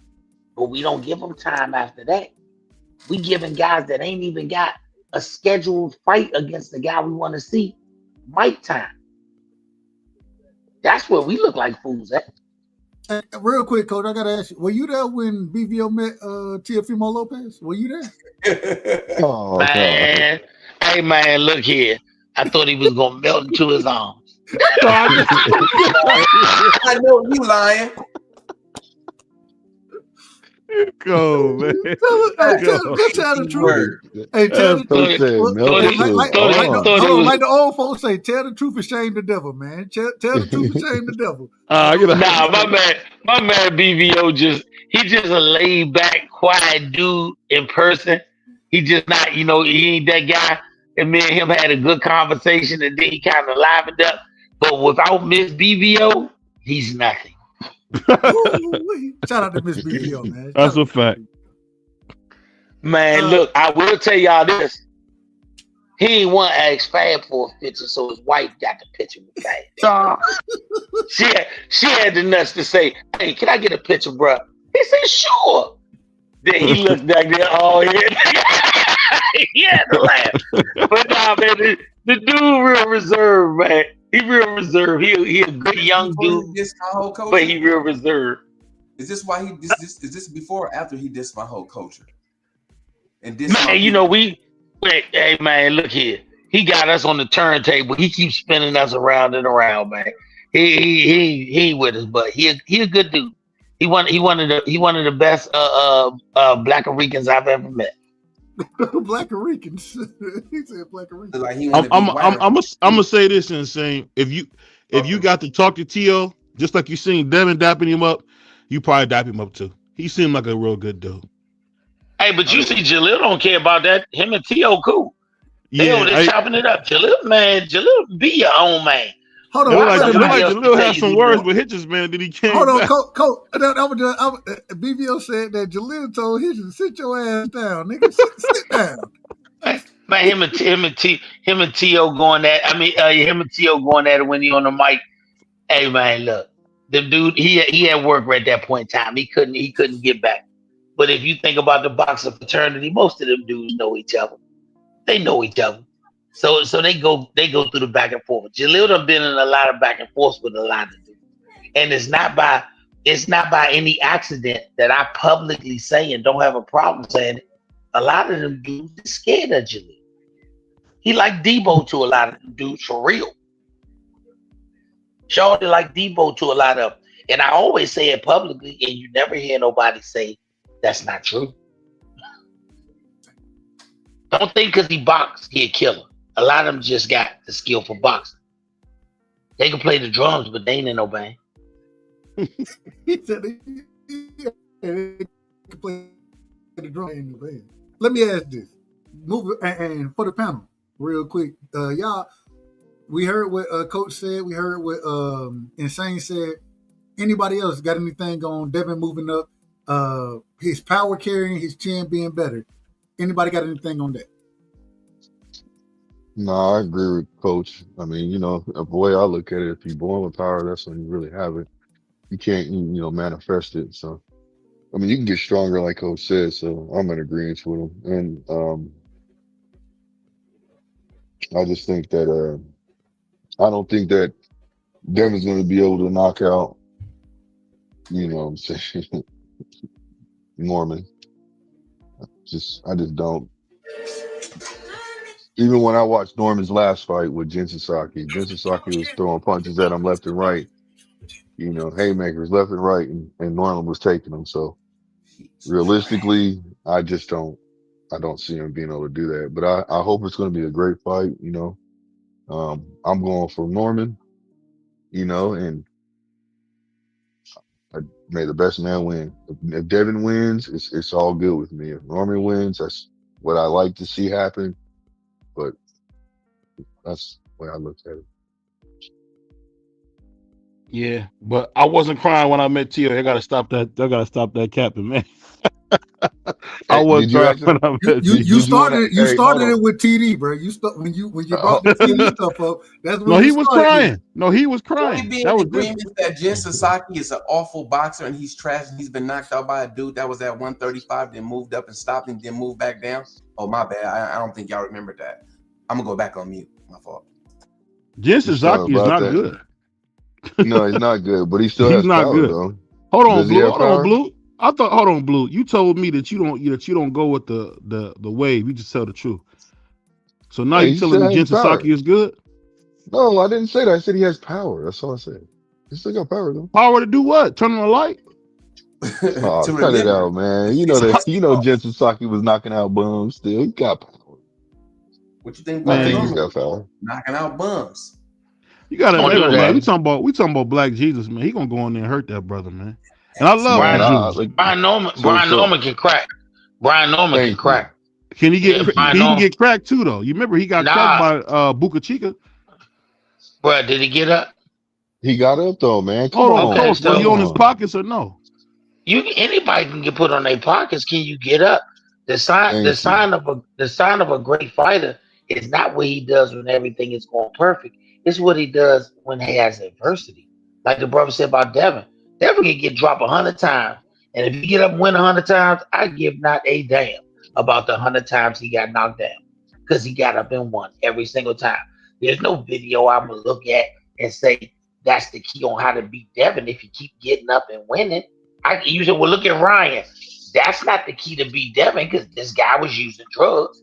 So once again, that don't mean nothing. I say what I say about Brian Norman because we sparred with him a bunch of times. My son ain't spar. Slimmer Dog, he'll take a lot of abuse and he's gotten better. Every fight to me, he's gotten better. So I say that. Devin is a dog because Devin don't shy away from nothing. Slim don't turn down nothing but his collar. The only thing I seen Devin turn down was a few years ago when they ain't one spot with Jaleel.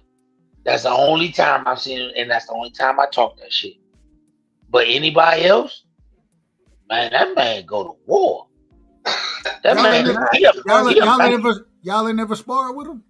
Can I ask a question after this? Devin ain't want that work. He ain't want that work, but that was once again, Slim was on the come up. At the time that he was on the come up, Jaleel might have been like 16, 17. If Jaleel would have hung a shoe in his ass at that point, and Devin already like 10 or 11-0, that would have hurt their wagon. So I don't have no problem with it. Once again, I don't state feelings, I state facts. That's why nobody was saying something opposite, because it was a fact. That's why I said ask Leonard Ellaby. Bill called Leonard and said, can you get the young boy off Devin Ace? I didn't lie. I didn't lie. I told the truth. Bill never said I lied. I said, tell him say I'm lying. But that don't make Devin less of a dog. Yes, sir. Just two things. First of all, Devin did the doghouse rules, so you know that make him a dog when you win in doghouse rules.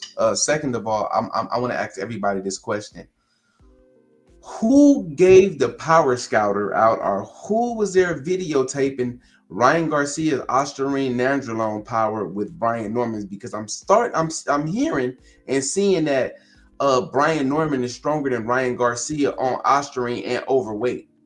Where did we get this power level from? Are we using the things that they use at Dragon Ball Z, the power scouters, or was somebody there? You know what I'm saying? Hey, you punch this, you punch this. Like, I'm talking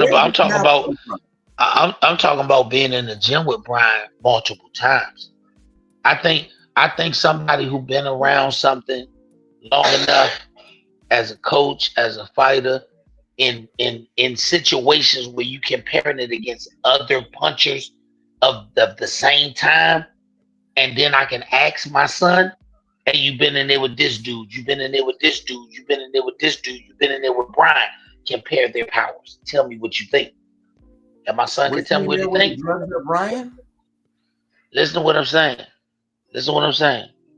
Whether Ryan was on drugs or not, and we know he was, I don't take nothing from Devin because I can't say something bad when he got up.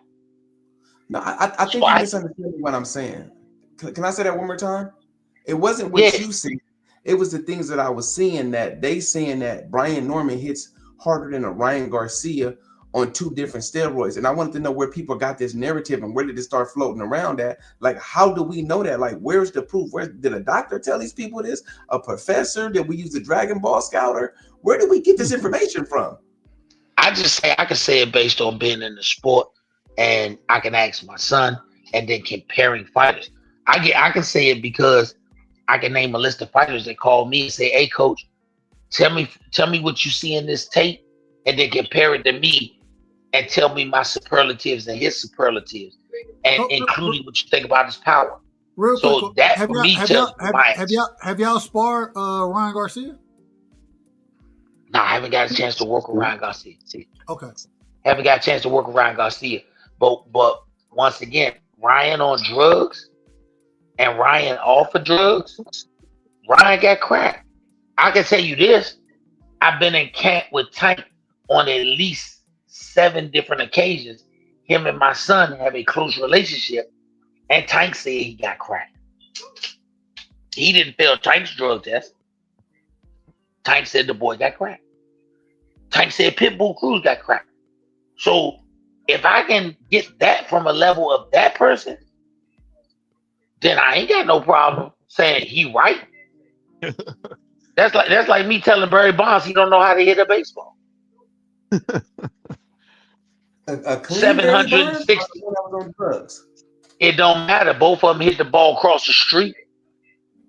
Barry Bonds always had skinny Barry Bonds and muscular Barry Bonds. He had skills to hit the ball. He always had skills to hit the ball. So that's what I'm basing it on. If I call my son in here right now and say, hey Jaleel, Ryan got cracked based on what you've seen and the people you've been in the ring with, he'll give you his expression on it. That's what I'm gonna say.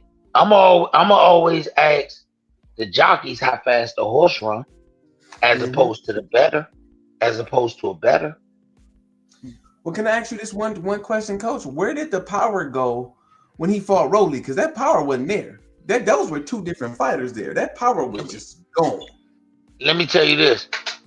Rolly is a dude that trying to fight him is like trying to fix a Rubik's Cube.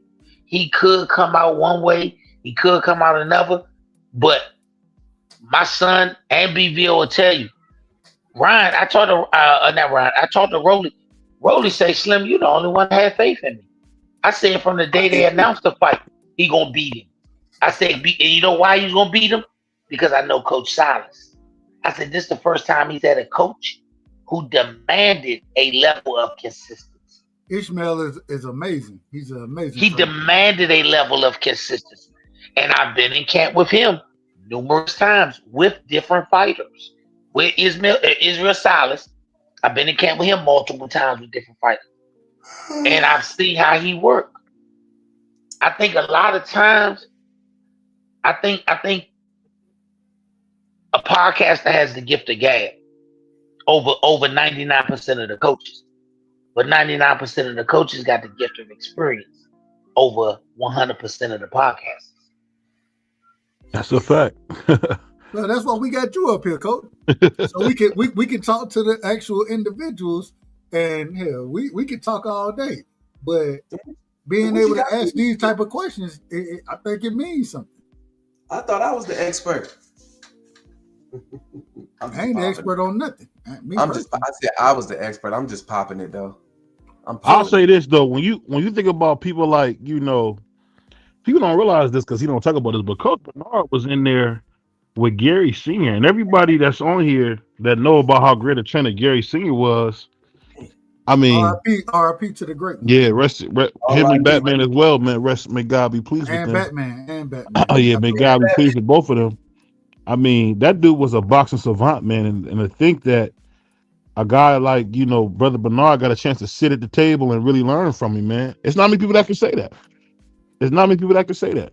Same thing with my brother Crown Jewel. Crown Jewel used to be in the gym all the time with Eddie Futch as a kid coming up. I mean, Eddie Futch is the reason that Ali got 3 of his 5 losses. So these trainers, man, they be knowing what they talking about, man. They understand how great Emiliano Vargas is or Tio is, not all the time. But they know what they're talking about. Man, Emiliano, my guy. That's my guy. I love Sheldon. He come from a boxing background family. I think if they give him the time to grow properly, then Emiliano is gonna be nice. Who win the fight? Who win the fight? Winning what fight? Junior or Devin? Who win the fight? Devin Haney or Emilio Vargas? No, Brian Norman Jr. Oh, I'm going Brian. And I'm gonna say this though: if it go 12, Devin by unanimous. If it go anything less than 12, Brian by knockout. It's the best I can put it. And I would say definitively if I knew what size ring they would fight. I don't know what size ring they fight. I think it's gonna be an 18. I think it's 18. I lean 18. Towards if fighting in a what? 18. 18. 18? Man, yeah. I love Brian. It's gonna be a playpen, man. I love Brian. Hey, I'm gonna tell you something, man. Brian Norman got a lot of dog in him in a different way from Devin. I think Devin has a smart dog in him. I will do smart things that make sense. I always praise Devin for doing that linebacker drill. Whenever he get hurt, that linebacker drill coming out, shoulder in your stomach, head on the left side, and push through. Smart man. If we both fall down, that give us both have to get up and they got to wipe our gloves off. That's a smart dog. Brian is a tough dog. That's the clinch. The clinch game. Yeah. Brian it's going to be which. I'm going to tell you this. It ain't going to come down to the fighters. No joke. It's going to come down to which father don't get emotional. The father that doesn't get emotional in the corner, that's the fighter that will win the fight. Because the instruction is going to come down to it. I done asked you this before. I'm gonna ask it again though, because you just said the father that doesn't get too emotional. We've seen times where Senior, he'll be like, nah, nigga, go figure it out. You know what I'm saying? And that figure it out, in my opinion, I think you may do that with your son one day. Man, no, we done already worked on this. We done trained for this. When I say figure it out, you know exactly what I'm saying. You know what I'm saying? For sure. I listened to, and shout out to what's my boy Jahad Tucker father. You know what I'm saying? I listened to Jahad Tucker father say something very similar to, man, all right, well fine, go figure it out then. You want to do what you want to do, go figure it out. But that's the piece I'm talking about with emotion. In this fight, you can't give him that. In this fight, I go back to when my son fought Pete Dawson. We had a game plan the whole way through. Well, I knew at some point my son was going to feel fatigue because that was the first time he went 10. When he came back in the 8th round, I said, son, don't let 8 rounds worth of work get wasted in 6 rounds worth of fatigue. Finish it out. But I couldn't get excited because that excitement would have drawn more energy out of him.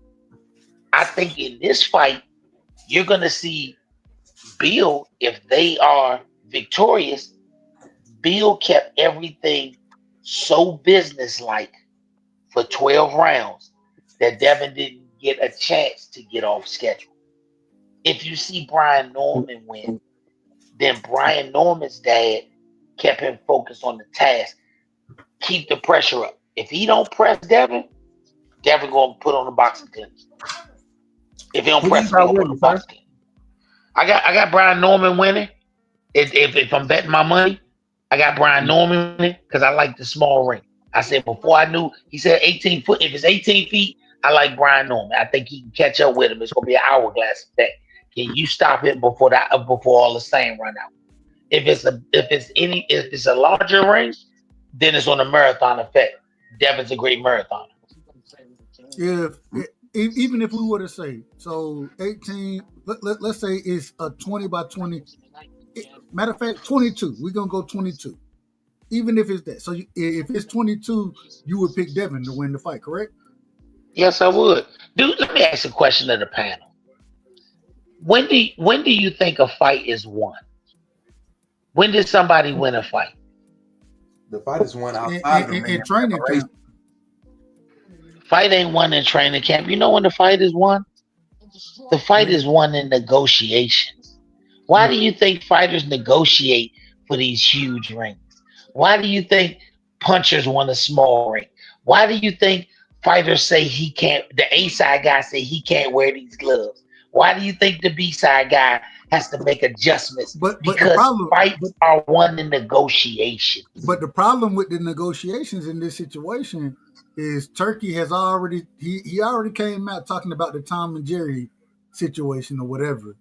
You got also, you look at who else is in these fights that's going to be in the same ring. David Benavidez, Anthony Yard, Abdullah Mason. I think that's the fight. Abdullah Mason going to be fighting. What's the brother from the UK? Sam Notes. Sam Notes. Thank you. So understand bro. It's not just. I don't think that, and I understand when you say negotiations. I don't think the ring size comes in the Devin Jr. fight. I don't think that's where the ring size come from. I think it'll come from the headliner. Go ahead. Let me ask you this question, Coach. What fight is getting talked about the most on that card?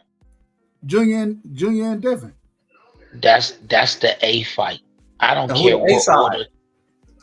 Who the A side? Devin is the A side. So once again, I don't care what order they put him in. The A side fight is Brian Norman versus Devin Haney. So if you think with the smartest person involved in all of that mix up in the fighting camps, just the fighting camps, is Devin's father. If you think Bill didn't have any say so in any concept of negotiation, you'd be a crazy man. Nobody cares about. Normal. Come on, man. You gotta be logical. Then how do we get 18 by 18? It may not be just the ring. It may be the gloves. It may be that once again, when they wanted to start drug testing. Yeah, You extra. can listen. You can have Brian Norman pull out and put somebody else in there to fight Devin. You can't have Devin pull out and put somebody else in there to fight Brian Norman. We gotta start respecting the whole process of this. Not just one. Abdullah Mason, a great young fighter, but he doesn't have the muscle yet to carry anything other than I'm gonna go with the system. You may see one of these fighters fighting in gloves they're not happy with because the other person says I'm not gonna fight. We saw Floyd do it, Mandana. It's not by accident there's an A and a B side, not just because it's two camps, because it truly is an A and a B side. I'm not disagreeing. All I'm saying is so yes, what you in your opinion, well hell, in your experience, I ain't gonna say opinion, in your experience, because I would say before Devin and Junior have any say so, Benavidez and Anthony Yard would have much more say so than either one of them guys. That's what that would be my thought process. But in your experience, because they're the main event. But do you know how many times you get cards on and you once got to look at how they sell? Benavidez and Yard going to get a bunch of credit if it's a sellout, correct? Yeah. Correct. Take Devin and Norman off that card, and how many tickets do they lose out of?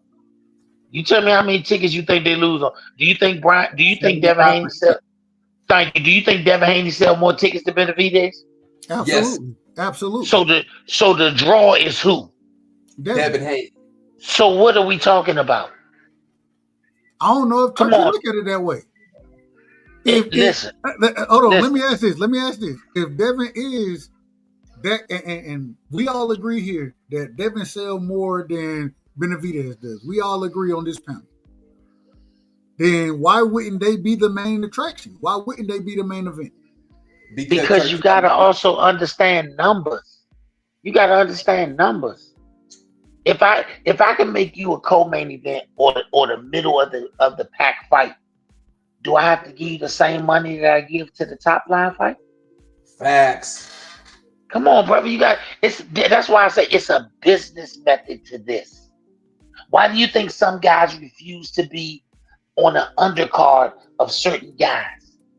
Because it diminishes my value when I don't get credit for it. The main event get the credit for every ticket sold in the fight. How many fights have you ever seen where if you take one of the fights off the undercard, they lose 8,000 tickets? But what you're saying is so backwards. And the reason it's backwards is because if I'm and I'm just speaking business wise, right? This is what we've been talking about this entire time. If I'm the head, if I'm the guy, you know what I'm saying, people are coming to see, why would I take the co-main when I'm supposed to be the main? Why would I take that question? Can I answer that question? Go ahead. Yeah. The same reason why Ryan Garcia and Rolly Romero went on last, yet Devin Haney got paid way more. We knew who the draw was. But what? No. But my thing, once again, even when you say that, if I'm the headliner, I'm the main event, right? I'm the draw out here, which I think we all would consider, and I would say Ryan Garcia, even though I can't stand him, respectfully, well, this ain't even respectful. Fuck him. I can't stand Ryan Garcia. If I'm Devin and I'm a bigger draw than you, I don't think Devin a bigger draw than Ryan. I don't believe that. But I do think he a bigger draw than Benavidez is. Turkey bank account. I wouldn't take because I wouldn't take the co-main. The reason I wouldn't take it is because that main event gonna get me paid an extra $3-4 million. Not in this case. Not in that That case. might not be in this case. I don't Listen, understand. listen what I'm saying. Listen what I'm Hold on, saying. you can't tell Even me. if Hold you're on, right, real quick. Okay, go ahead. even if you're right, let me say you're right.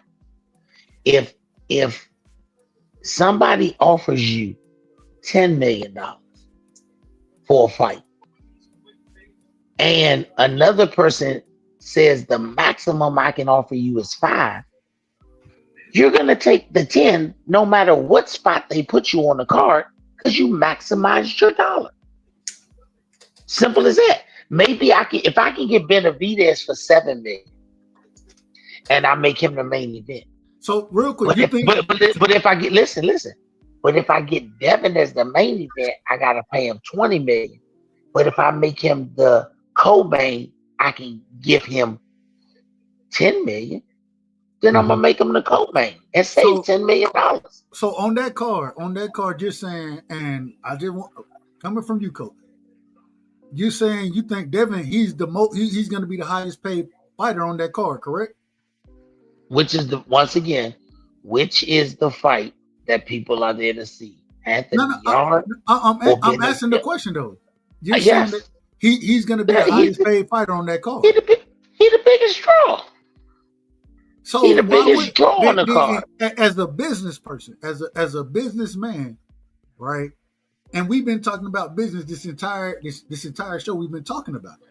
So what you're saying is I'm gonna take the 10 instead of saying nope. I'm gonna be the main event, and you're gonna have to pay me 15 for it. Didn't Benavidez tell Turkey nope once, and now he's coming back saying yes, the main event, but getting less money than he would have got the first time if he would say yes?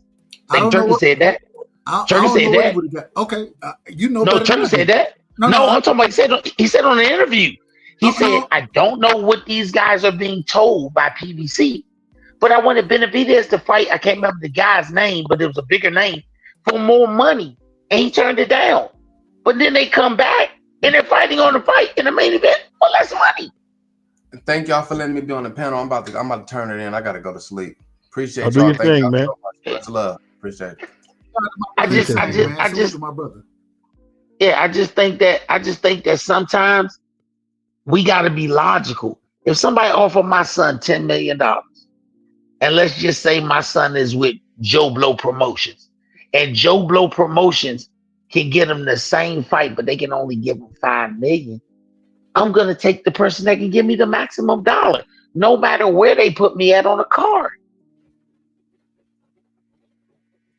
That's just the way it go. This Turkey Al-Sheikh got money where if he tell you I'm gonna put you on a card, all you say is yes. Because the man is not proven to be a cheapskate. He pays according to your value. So if he pays according to your value, who give a damn where I'm at on the card? But you just said it's not adding up in my mind. All right, let me ask you this. Hold on. I just want to be clear on what we just said. If I headline, if me and you fighting, right? We the best fight on the card. You gonna take hell? I'm gonna take whatever I get because I ain't really fought on no big card, nothing like that. But you're gonna say, hell, well, I can get 10. Not headlining, but if I'm headlining, I probably could get 20, at least 15. I can at least get 15. But I'm gonna just take the 10. Because he didn't offer you the headline spot, because he figured out how I could save $5 million. I don't offer you the headline spot. I offer you the code at 10 million. Your own promoter, Joe Blow, couldn't give you the 5. So you're gonna take the 10. Regardless, I got you. I'm gonna take as much as I can get. And if this how they want to do it, then that's how we gonna do it. Every last one of them guys on these Turkey Al-Sheikh cards, 99 out of 100 times, their fight could have been a main event on their own card, but they would have gotten less money. So they don't mind being one of 5 fights on a great card if I'm making more money. Okay. The purpose is prize fighting. I fight for a prize. I got it. So I'm gonna get the biggest prize. Yeah. If you think about you being a promoter, right? And you got a chance to get Usyk, but Usyk, if he the main event, he costs 100 million. So, but if you put Bud Crawford as the main event, you can get him for 40 million. Usyk knows if he's not the main event, he only costs you 50 million. Where would you put Usyk at? The main event or the co-main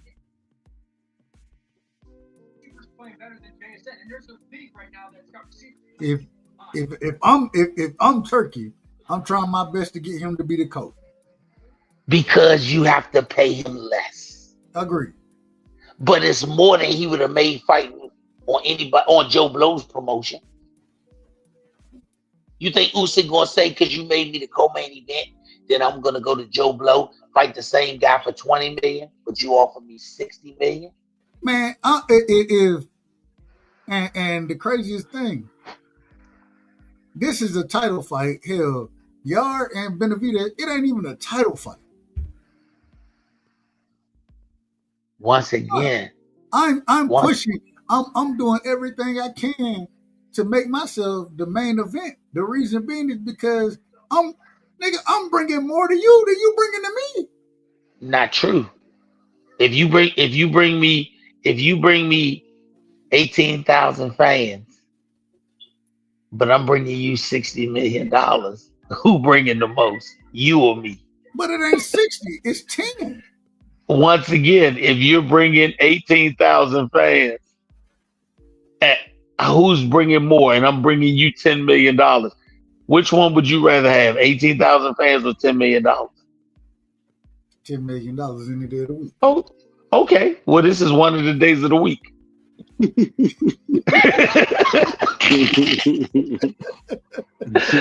man, I love talking. Hey coach, I love talking to you, man. You really instill the joy that I have in sports because you are truly a fan's fan.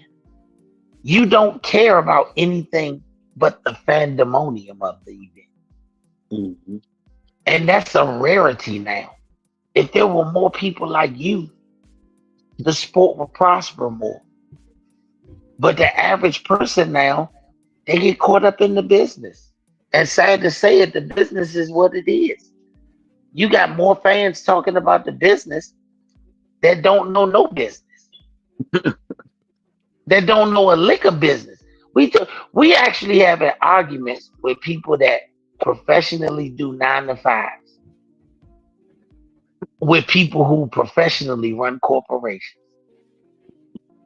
C Corp. Ain't that crazy? LLCs. Look, and only with the internet can those arguments make sense. Because in regular corporate America, the man that owns the building, the only time he talks to the man at the peanut stand is when he's buying peanuts. He doesn't talk to him any other time. Not one bit does he talk to him. I don't know if this is a compliment or a goddamn No, it's not. It's not an at you thing.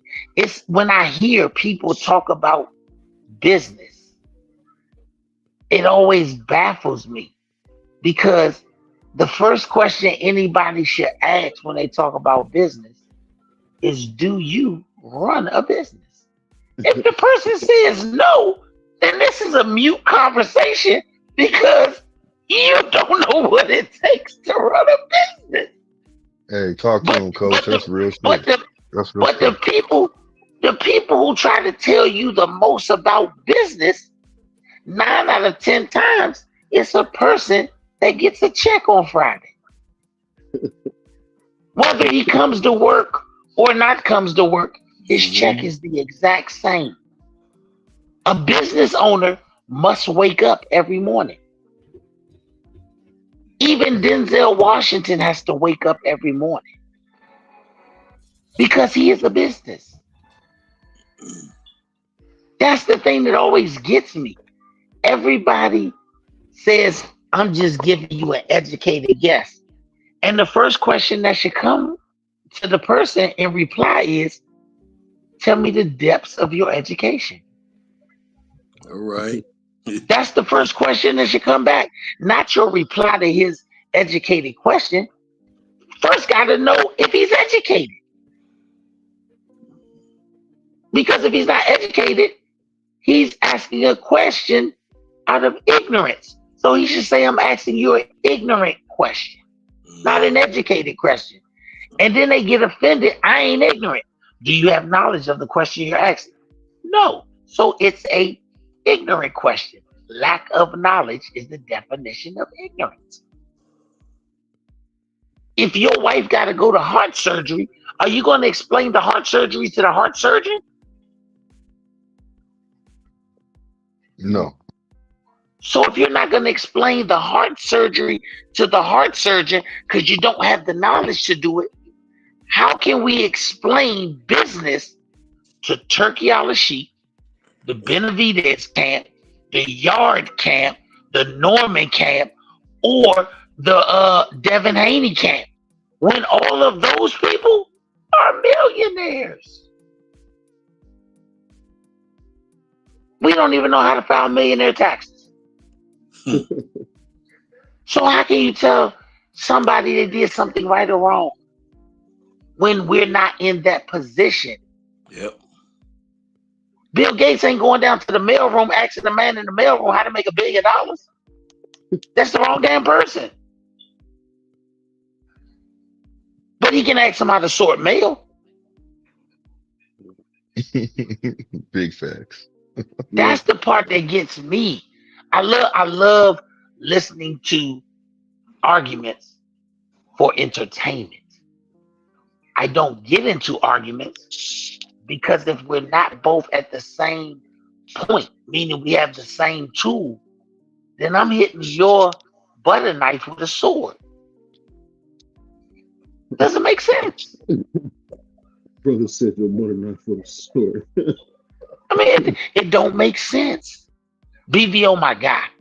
I had the opportunity, after talking to him as much as I do, hey, bro, I want you to sit down here with me, and I want you to pull the blanket off. When you pull the blanket off, that shit look different. But it's somebody up in the rafters telling him what's going on the floor. Niggas wasn't even having conversations related to boxing. Niggas was talking about business. People up at the top thinking they talking about the fight. BVO, I seen a lady who I thought I knew from business. I got up and asked her name and what she did. She's telling me. But to somebody up in section 122, seat 19, he said, man, he hitting on that girl. Man, he hitting on her. They exchanged numbers. Oh, man, he got her. Don't know the whole time I'm asking, hey, my son does X, Y, and Z. Is there any way I can put y'all together? Hey, tell him give me a call. Here's my card. Well, tell you, here's my number. Tell him give me a call. Because they still looking at it with the blanket over their head. The world look different. What Andre Berto tell you? You'd be a fool if somebody offered you $60 million for a fight to go take $8 million because somebody talked about legacy. He said, man, you a damn fool. The first thing he said is that you be a damn fool. So why would I get in an argument with any person about legacy who hasn't created a legacy? When I just heard from a man who created a legacy, go get the currency. Shit gotta make sense.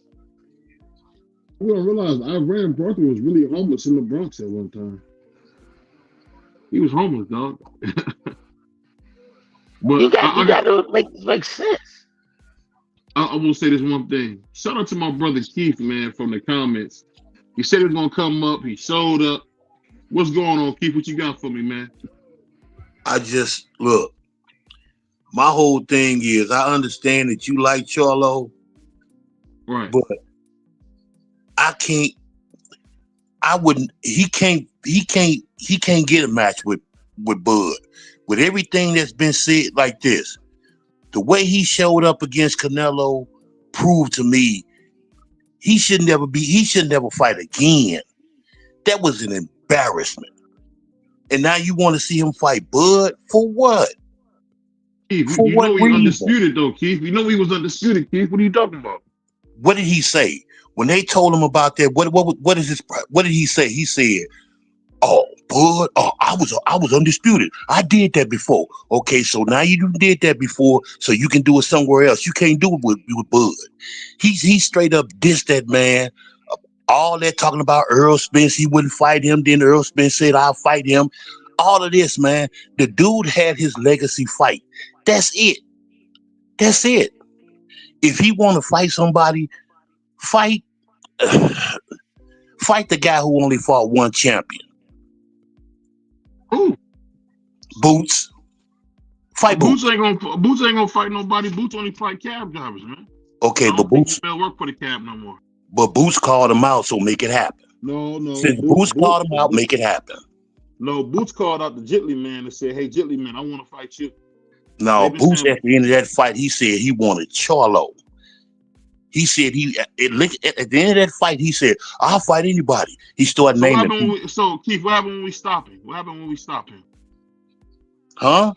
Who is we? Boots, then what happened? Hold on, Dub. Keith don't need no help. What happens when we stop him? You gonna give us credit?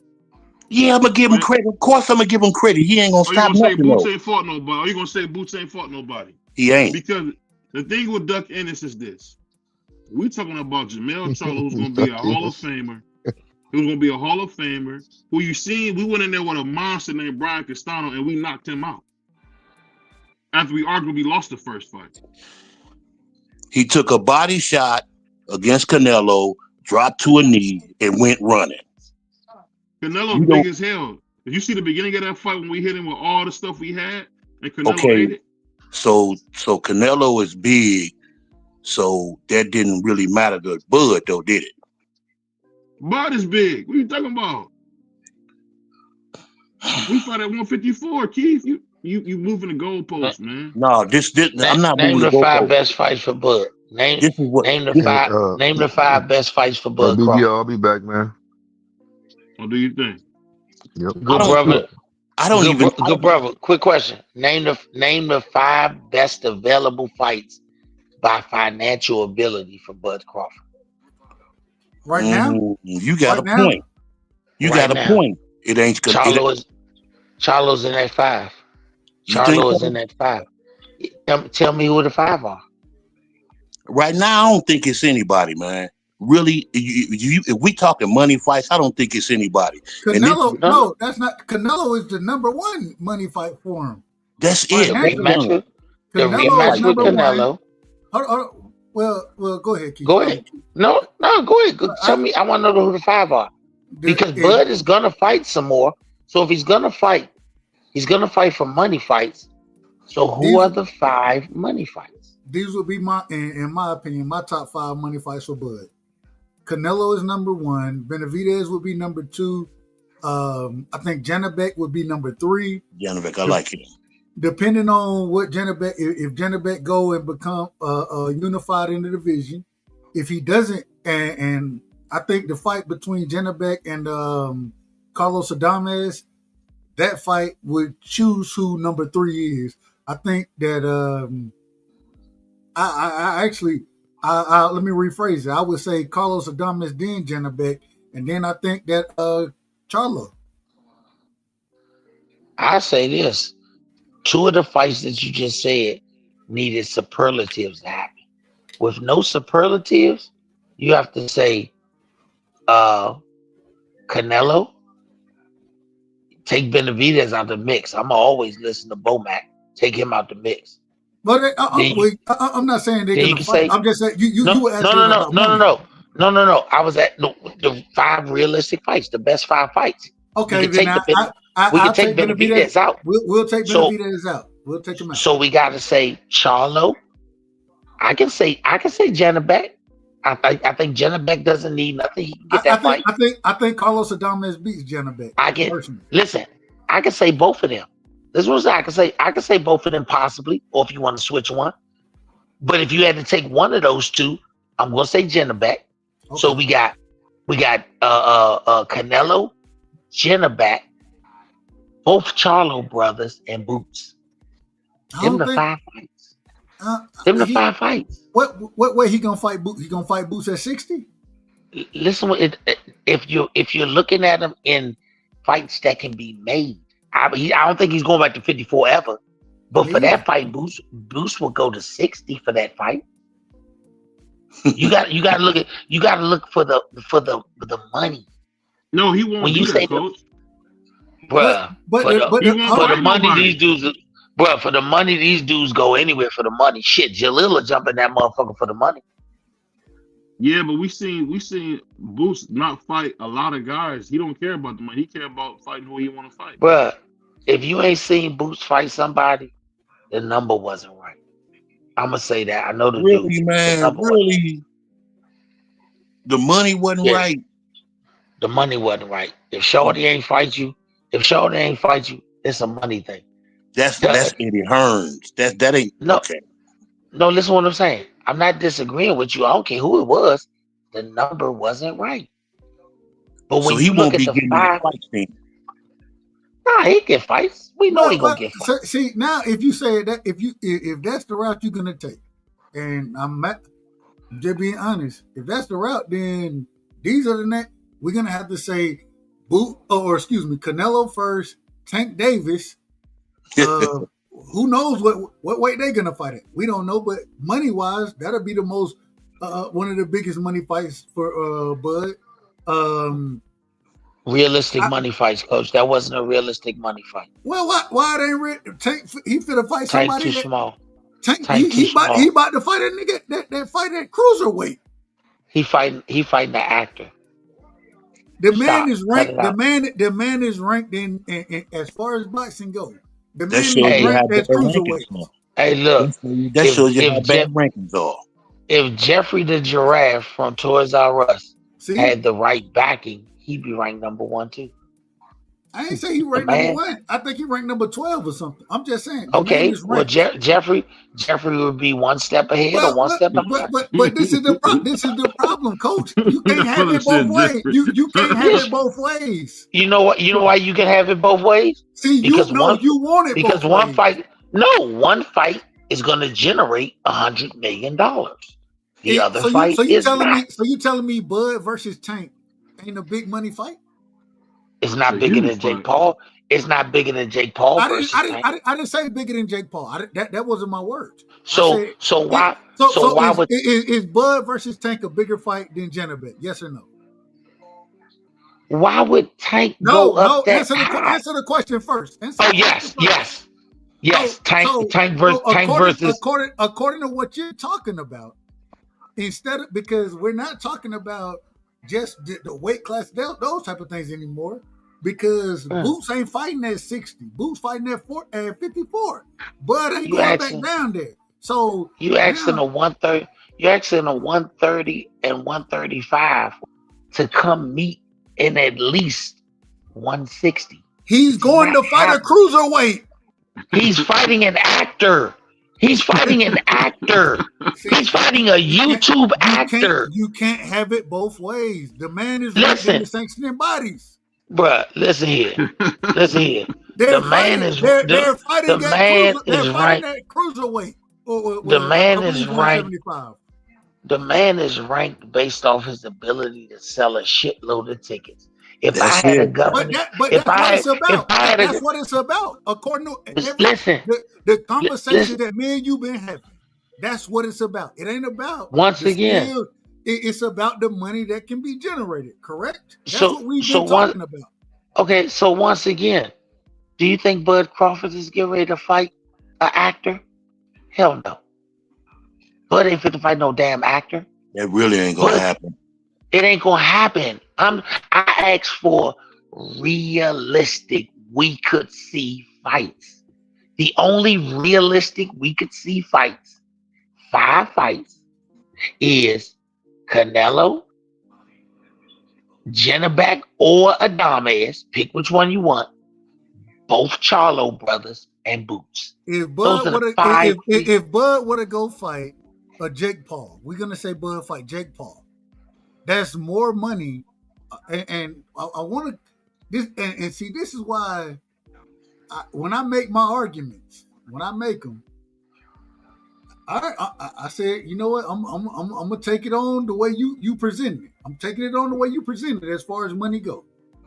Why we can't see Bud versus Jake Paul now? Because you're not going to. Nobody don't want to see Bud, it. Nobody Bud don't is the think it's face. worth anything. It's No, not Bud the, is the it's face not, of boxing. that's He's that's not the it. face Right of comedy. He's not the face of comedy. He's the face of boxing. So what is there. Tank? So what is Tank then? What is Tank? Tank is the people's favorite. Yeah. So he the face Tank of is the comedy. So Tank is the face of comedy. He's No, the he's the people's face champion. of. He's the Canelo. Listen, when Bud Crawford beat Canelo, that made him the best fighter on the planet, but it didn't make him the best financial marketer on the planet. But That that's what is you Tank. asked. You asked me financially, right? I said, The listen, biggest I money said, fight. You asked the biggest money fights. I asked realistic money No, fights. you didn't say that. You didn't say that when you asked. Okay, when you talk about when I thought some things were understood and didn't have to be said. That's why I made that mistake. That's my mistake. Hence the reason If I we say talk, what I'm saying. The reason I'm saying what I'm saying is because if we're gonna allow Tank to go out there and all right, you Tank ain't no, and when we talking about the financials, you can't have it both ways. You can't have it the best. You can't have it. Hold on. You can't have it the best boxing that we want to see. Which that's what I always go for. The best boxing. Can't be that. Let me tell you why. I've always Let me tell spoke you on why. the best boxing. No. You have, but once again, do they care about you buying one seat or no seat or the 20,000 people pay for seats? You telling me you don't think people gonna come out if they're gonna come out Listen, for Tank Davis versus Jake Paul? You telling me they ain't coming out for Bud versus either one of them guys? Let me speak on that. Go ahead. Whenever you talk about a great fight, they have to be pulling from two different crowds. Tank's pulling from one crowd. Jake Paul's pulling from a crowd. Bud pulling from one crowd and Jake Paul pulling from one crowd. Listen to what I'm saying. Listen, bro. Jake Paul fought Mike Tyson, right? The worst fight ever. but they gross more money than Canelo. They gross for more money than Crawford versus Spence. Agreed. So once again, if you agree, you're helping my argument. No, I was still mad at that fight though. I was pissed at that fight. You keep saying you mad like you the king of England and you was letting them fight for $1 billion with no audience. They don't care if you mad. They don't give a damn if you mad. Hold on. Then when you ask the question about financial, the biggest money fights for Bud, when I bring these names up, what's the problem? Once again, you're still looking at it through Marvel Comics. The brother came on here and asked a realistic thing. Charlo. That's a realistic fight. He didn't say Galactic Juggernaut versus Superman. He gave a real scenario. My fault that I did not specify the reality of being able to happen. My fault. I take blame for that. I thought some things that were understood didn't need to be said. This is so backwards. Okay. All right. Once again, I'm going to say you're right in the sense of it's backwards because Jake Paul versus Mike Tyson is one of the top 5 grossing fights. And you had Bud Crawford versus Earl Spence that wasn't even in the same financial strategy. On that note, man, you going live, Dub? Man, it's hell no. It's 1:15 in the morning. What you mean? Man, Doug, go in there and talk about some UFOs, man. Go in there and talk about some UFOs, man. Get up there and talk about some UFOs, Jeff. I still gotta get my shit off. So tomorrow, damn, I got a show with Lou tomorrow. Wednesday we'll be talking UFO shit, man. We'll be talking about it on these. Hey, Wednesday we gonna have my man Eric Kelly. Hey, Rick, I gotta say, man, Coach, man, it's always a pleasure, man. It's always a pleasure. Man, y'all dudes make my day, man. Like I said, before I support the other man, I'm gonna support the brother, man. Hey, man, we appreciate you, man. We appreciate you. Hey, all day and twice. I gotta get you in for an interview, man. I love to interview people. I gotta get you in for an interview, man. You and Jaleel. Man, I'm trying to see that motherfucking UFO shit. But they told me you did the shows about the different stuff like that, the conspiracy theory. Absolutely. Oh, I'm one of them guys. Everything is a conspiracy. So, man, you gotta pull up. You gotta pull up. Hold on. You gotta remember. Hold on. You gotta remember. Dub voted 3 times for Trump, so he know how to do it, man. No. I voted twice for him. I voted twice for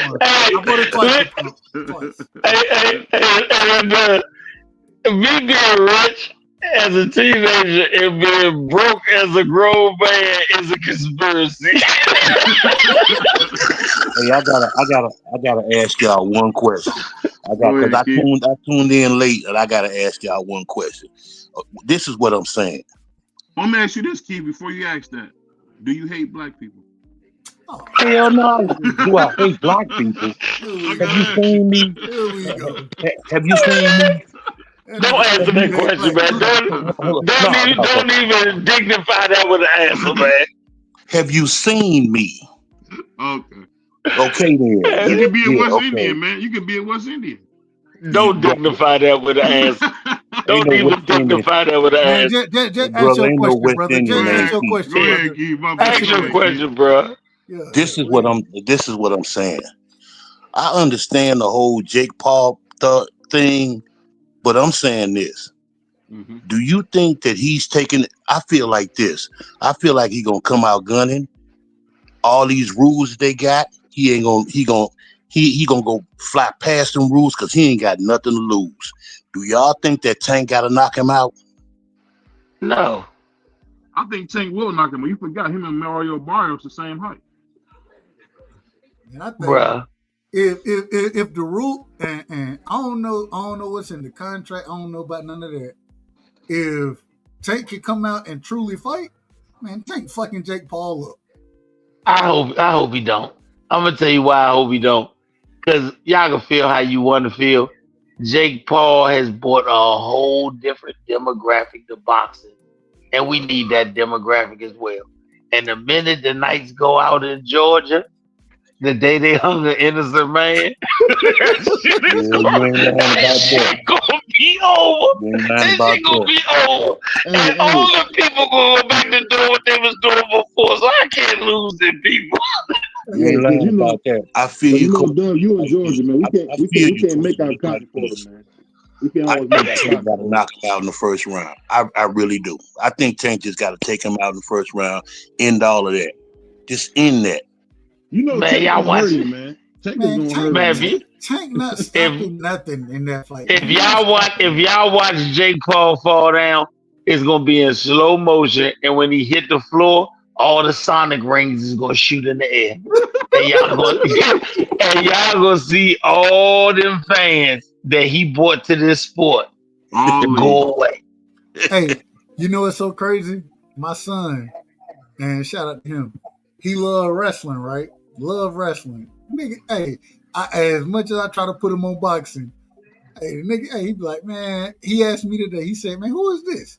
It's Tank.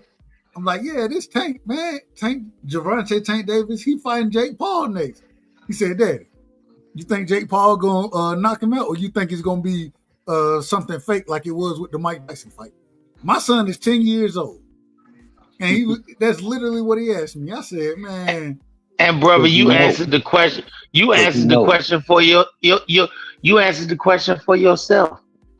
Guess what event that we all know is staged made more money than any 3 fights put together that you've seen this year? Agreed. WrestleMania.